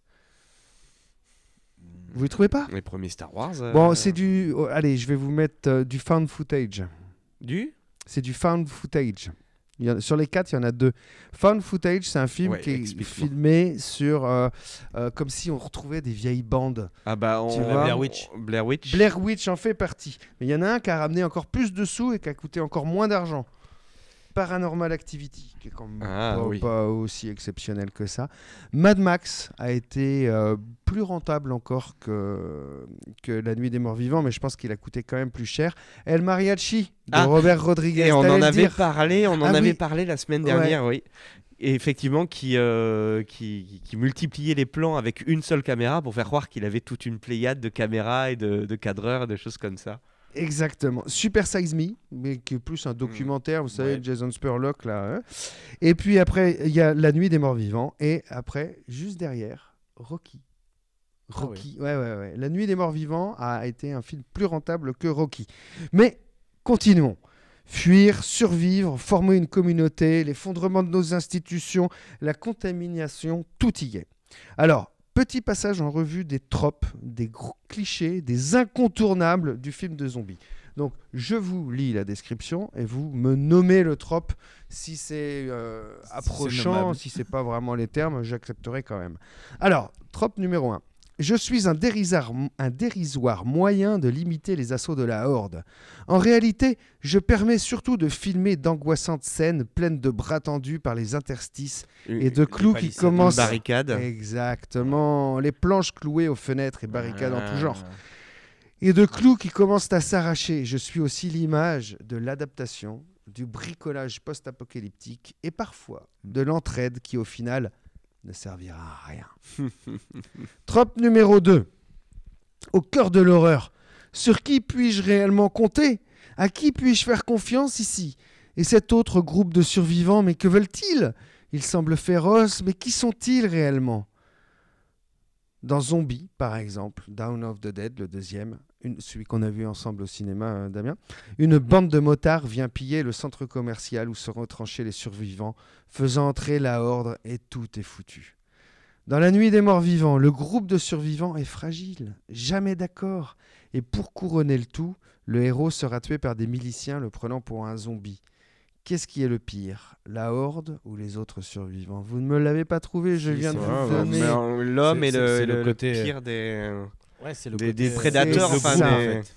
Je l'ai nommé, les humains sont aussi des monstres. Oh, ouais, Hein. tu veux dire le scénario de la saison 2 à 72 de Walking Dead, c'est Ouais, ça c'est tout L'homme Walking est un Dead. loup pour l'homme. Tout Walking Dead, bien sûr. Non, au début, ils font croire qu'il y a des zombies quand même. Oui, dans la saison oui, 1. mais très rapidement, ils sont plus menaçants.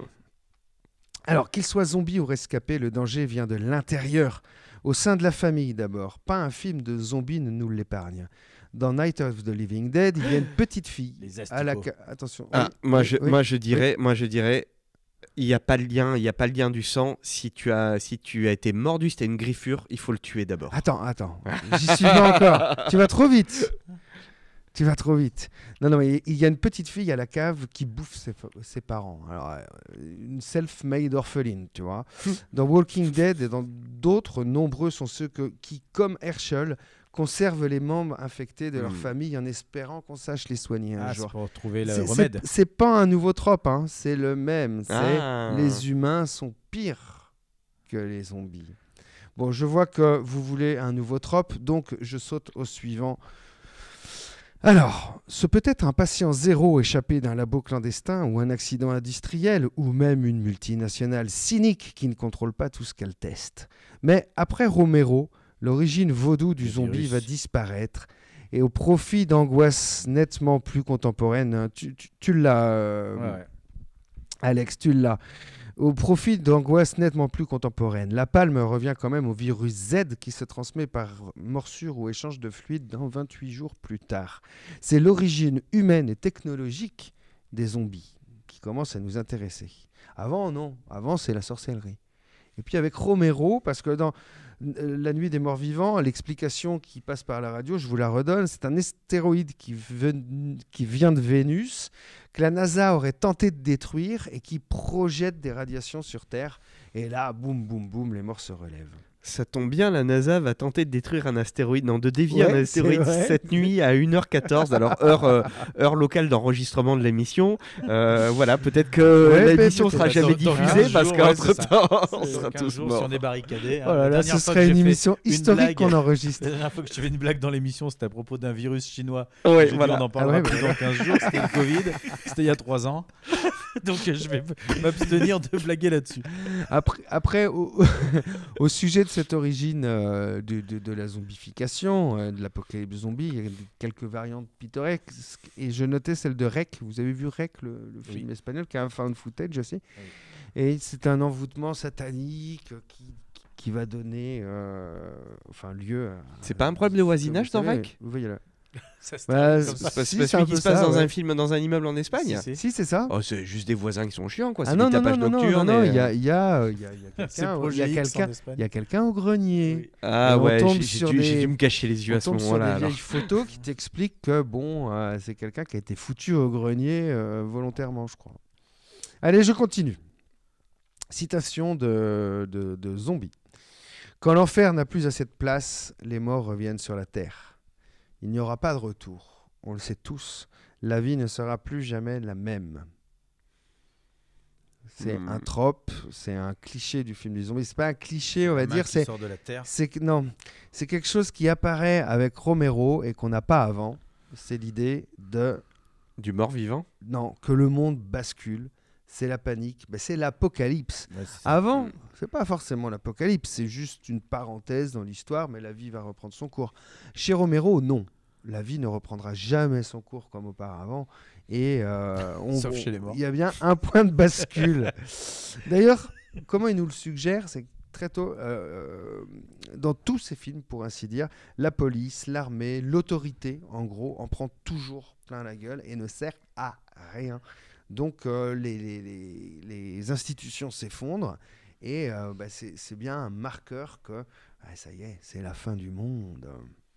Allez, au trope suivant, il y en a toujours un parmi nous. Il a parfois un complice, généralement son parent ou son conjoint. Qui sait ? Le complice le sait également, mais il est incapable de prendre la décision qui s'impose. Je le dis pas aux autres, je vais bien. Blessé, ouais, c'est ça. C'est ça. C'est le dis pas aux autres, je vais bien. Ouais, ça ira. Mais Alors- tu t'es fait griffer. Non, c'était avant. Il tente de cacher la réalité. Ouais, je me suis pris dans un clou. Ah, c'est ça. C'est une porte. Ça n'a rien à voir là. C'est l'infecté C'est un suçon. qui se cache. Dans quel film de zombie n'a pas son infecté qui se cache et qui va généralement tragiquement terminer. Plus rarement, on leur coupe le membre et puis ils arrivent à survivre. Je crois que dans Walking Dead, il y en a quelques-uns Ouais, ça comme ça. arrive, Si on s'y ouais. prend assez tôt, ça peut marcher. Mais justement, là, c'est là où Danny Boyle résout le problème avec des zombies qui se transforment en un quart de seconde. Hein. Alors, ça, Danny Boyle, je me le réserve pour la semaine prochaine. Parce Ouais. qu'il fait partie. Il a accéléré le zombie. Ouais. Ce qui a été très très Zombie qui efficace. court, ouais. Mais ça, ce sera du zombie moderne. ou Ouais, post-moderne. mais surtout cette transformation qui laisse pas de place au sentiment. Ouais. Comment il s'appelle, Brendan Gleeson, il meurt sous les yeux de sa fille. Il a à peine le temps de la repousser que ça y est, il est Ouais, transformé. ouais, Quoi. ça Tu va dis, très très très vite. waouh. Et celui qui et se prend c'est- une goutte Ah, mais c'est- de l'œil du corbeau, aussi, voilà, tu le vois, il y a- corbeau qui. Mais justement, c'en est pas moins. Choquant, mais je dirais plutôt que de faire du larmoyant pendant 2 heures alors que tu sais qu'il est blessé, pour moi ça me fout tout autant les boules pour le personnage de dire, enfin Surtout pour que le des fois, gamin, il tu est vois, blessé, on lui coupe le membre, mais ça Et change puis, ça rien. change Il est blessé rien, quand même et il se exactement. transforme. quoi. Allez, le zombie, trope numéro 6. Le zombie n'est plus seulement aux ordres d'un sorcier vaudou, il est indépendant, très grégaire et possède une forte détermination. L'avidité du zombie, son instinct rudimentaire s'incarne dans un but unique, celui qui offre à Romero l'occasion de filmer des scènes particulièrement dégueu et son maquilleur Tom Salvini d'expérimenter des techniques savoureuses. L'occasion aussi de briser le tabou du cannibalisme. Tout est montré dans les films de zombies et ces scènes de foule vorace et meurtrière nous renvoient à nos guerres fratricides, à nos divisions et chez Romero sans doute à une société américaine divisée par la lutte pour les droits civiques et plus tard à l'impasse de la guerre du Vietnam. C'est le trope du zombie mangeur de chair humaine.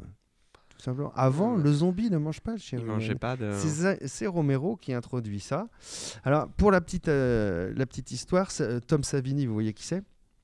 Il ressemble C'est vaguement celui à... qui a fait les effets, enfin les maquillages. Alors, il a fait les maquillages, les Ouais. effets spéciaux. J'ai écouté aussi, ton tu as quiz. raison. Enfin la phrase d'avant en tout cas.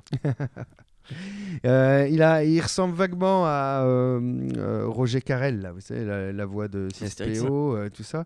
Et alors en version biker, et on le voit dans notamment de Nuit en enfer. Voilà, c'est ça. J'allais dire, quand Alors- tu as dit Roger Carrel en version biker, voilà, je le vois avec son pistolet. C'est de, ça, j'allais de te demander ceinture, là. où est-ce qu'il cache son pistolet. En fait, c'est son la boucle. slip. Ouais, c'est ça, son slip. Ah, c'est Un très bête pistolet parce que, voilà, zizi. Ça, pistolet c'est Tom zizi, parce- Savini. Ah Et ouais. dans Zombie, qu'on a vu aussi au cinéma, il fait partie des bikers Des qui bikers. viennent tout casser. Bon, c'est quelqu'un. Il devait faire les effets spéciaux du premier, La Nuit des Morts Vivants, mais il est parti au Vietnam. Tu vois, il a été incorporé. Et Ce qui a- il n'a pas pu le Ce qui a faire. enfin, ce qui est quelque part un mal pour un bien, malheureusement. Exactement, parce que quand il est revenu dans Zombie, dans Dawn of the Living Dead, après avoir vécu des horreurs au Vietnam, il a poussé le curseur des effets spéciaux et du maquillage de zombies Ouais, mais il savait très, jusqu'où très, aller. très loin, quoi. La preuve la plus flagrante, c'est que le 1 est en noir et blanc alors que le 2 est en couleur. Ouais. Il a dit putain, s'il faut qu'on voit du sang, il faut qu'on invente la couleur dans le cinéma. Et il a travaillé dur pour ça. Chaplin n'était pas d'accord. Alors voilà. Gémissement, les gémissements des zombies, l'inutilité de la police et de l'armée, je vous en parlais tout à l'heure, qui est souvent incarné d'ailleurs par des zombies militaires, des militaires qui se sont fait choper, quoi. Tu vois, c'est vraiment que si ça, Alors c'est qu'ils pas ont la les fin armes, du monde, alors donc qu'ils ouais, ont c'est les ça. armes. Et puis, alors pour moi, en point d'orgue, il y a une scène que j'adore, c'est celle du mur, puisqu'on parlait des murs, The Wall tout à l'heure, la scène du mur de Jérusalem dans World War Z, où là, le mur est Ils montent les uns sur les proprement autres inutile, pour- il faut une grappe et il chope tout le monde. Alors voilà, Romero ne fera pas cette révolution en un film, il lui en faudra plusieurs pour faire du zombie une véritable icône pop. Il va en tourner 6, en écrire 7. Tom Savini va en réaliser celui qu'il aura écrit. Il y a La Nuit des Morts Vivants, L'Aube, Le Jour des Morts Vivants, L'Aube des Morts Vivants, la Land of the Living Dead, Diary, le journal des morts vivants et Ah oui. Survival of the le Dead journal, d'accord. récemment. ok. À chaque fois, il introduit des thématiques très modernes et très sociologiques, car Romero, même s'il s'en défendait, s'il se défendait d'avoir des intentions politiques dans ses films, est à chaque fois en plein dedans. D'après vous, avec quel événement majeur de l'histoire des États-Unis va coïncider la sortie de son premier film, Night of the Living Dead ? Tu le sais ? Moi, je dirais par rapport à la fin du film, ça doit être quelque chose pour le justement. On a dit les droits civiques, les Ouais, choses comme ça, exactement, Malcolm X et tout, parce que C'est une histoire de ouf. parce que la fin du film. Alors, est-ce que vu le temps depuis lequel est sorti le film, on a le droit de raconter la fin comme parce que de tout le monde l'a spoiler vu, tout, ouais. de dire ah attendez, c'est bon, je suis pas un zombie. Ouais, il est quand même noir. On Ouais. lui met une bastos dans la tête parce que quand Alors, même il est noir. Ouais, alors lui, Romero dit oui, mais de toute façon, j'ai jamais eu l'intention de prendre un acteur noir, c'est juste que c'était le meilleur, mais c'était le hasard que ce Que ça se personnage ait fasse été comme ça. noir. ouais. Bon, En tout cas, la toujours réplique du est-il, blanc Entre la post-production et la première diffusion publique, Martin Luther King meurt assassiné. Même s'il s'en défend, Romero ne peut pas ignorer que son film, dans lequel le héros est le seul homme noir du film, meurt à la fin assassiné par une milice qui le prend pour un zombie. Il va jeter un pavé dans la mare hollywoodienne. 10 ans plus tard, dans Dawn of the Dead, vous souvenez-vous de ce que dit l'un des héros en regardant la horde affluer vers le centre commercial ? société de consommation. C'est ça, choc pétrolier. exactement. Ils reviennent par habitude. Ils se souviennent qu'ils venaient là. Lorsqu'il n'y a plus de place en enfer, les morts reviennent sur Terre. C'est ce que me disait mon grand-père, etc., etc. Le film s'attaque à plusieurs reprises aux excès de la société de consommation. Et comment ne pas faire une analogie avec les terrifiantes images du Black Friday, foule avide et pulsionnelle obsédée par la consommation. C'est d'ailleurs l'ouverture de Shaun of the Dead qui joue avec ça. Ou la scène de supermarché dans World War Z aussi, qui devient un trope du film de zombies. Il faut qu'il y ait une scène qui se passe dans un supermarché. Et si ce supermarché peut avoir une armurerie, c'est mieux. S'il en a pas, il aura toujours un magasin de sport Voilà. avec des crosses de hockey. Dans le troisième film, Day of the Dead, un scientifique dans une communauté isolée essaye de réhabiliter un zombie. Il veut réveiller ce qui lui reste d'humanité alors que les militaires prônent l'éradication massive des zombies. Romero explore un versant plus humaniste, qui va pas du tout marcher d'ailleurs. Oui, mais c'est pas grave. Là aussi, il lance tous les films où finalement le Ouais. zombie a une conscience. Exactement. Euh, Les Revenants, la série française franco-suisse Les Revenants. T'as Fido aussi, ou Fido, où les zombies ont été apprivoisés avec un petit collier Avec un électrique, collier, avec la nana de Matrix, là, Carrie-Anne Moss, Mhm. quelque chose comme ça. Il y a In the Flesh, Ah, ça, je ne le connais pas. série anglaise pour Ouais. le coup. Et pareil, en fait, ils reviennent à la vie. Il y a un vaccin. Mais sauf qu'ils sont parmi nous, ils peuvent vivre, ils peuvent discuter, ils peuvent tout faire. Ils restent zombies, s'ils prennent pas leur traitement, ils peuvent régresser. Et se pose la question en fait du racisme avec comment réintégrer une société. Et eux, ils ont les souvenirs. Style, je te parle, Ouais. mais toi, tu te souviens bien que j'ai bouffé ta sœur, et moi, je me souviens que j'ai bouffé ta sœur. Et donc, à quel moment est-ce qu'on peut revenir dans la société, même si on est censé faire abstraction de tout? Dans son film suivant, Land of the Dead, un chef apparaît parmi la horde de morts-vivants. Donc là, pareil, même chose, il commence à s'individualiser. Il réapprend à se servir d'une arme. Diary of the Dead et Survival of the Dead se penchent sur la télé, Internet et la communication. Je suis moins fan. Ouais, moi je pensais que Diary of the Dead c'était une critique de la société, que même les humains étaient plus bons à manger et qu'ils allaient donner des maux de ventre aux problèmes zombies, d'où le gastriques. voilà le Diary of the Dead. Ouais.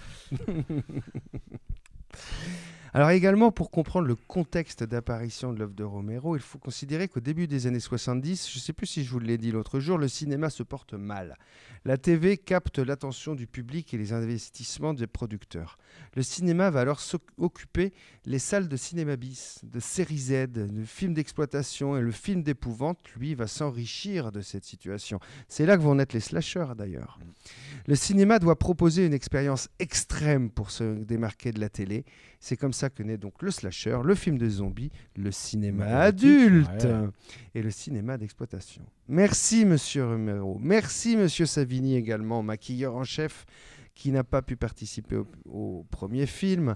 De vous à moi, cette expérience traumatisante de la guerre lui servira à maquiller, à révolutionner le maquillage dans les films suivants. La musique, parce que désormais le zombie devient une icône pop et la musique sera sans doute le premier domaine artistique à se saisir de cette figure. Très rapidement, je vous demande trois œuvres musicales plus ou moins majeures qui vont s'appuyer sur cette figure du zombie. Le premier. Eh bien, le titre qu'on a écouté, Frank Zappa avec oui, c'est vrai. Zombie Ouf. Bon, alors le deuxième. En 1900, non, mais les œuvres qui ont exploité la figure du zombie en musique. En musique, Thriller. Thriller. Thriller, ouais. Bah, Zombie des Cranberries. Cranberries, même si c'est pas. Et c'est un pas groupe de directement. métal qui va, sur chaque pochette d'album, se faire représenter par un zombie. Ah, c'est pas. Si je vous dis Non, j'ai dit Eddie. Iron Maiden. Eh ben si, c'est ça, exactement. J'étais sur une. Non, mais c'est ça, c'est un zombie. Iron Maiden, dès 1980, ce sera le premier. Et le plus grand fan Iron sera Maiden qui a fait un titre sur Dune, d'ailleurs. Pardon, excusez-moi. Ce sera sans doute Rob Zombie du groupe White Zombie, réalisateur de films que j'aime particulièrement, La Maison des Mille Corps, le Devil Reject, et d'une longue œuvre horrifique et musicale.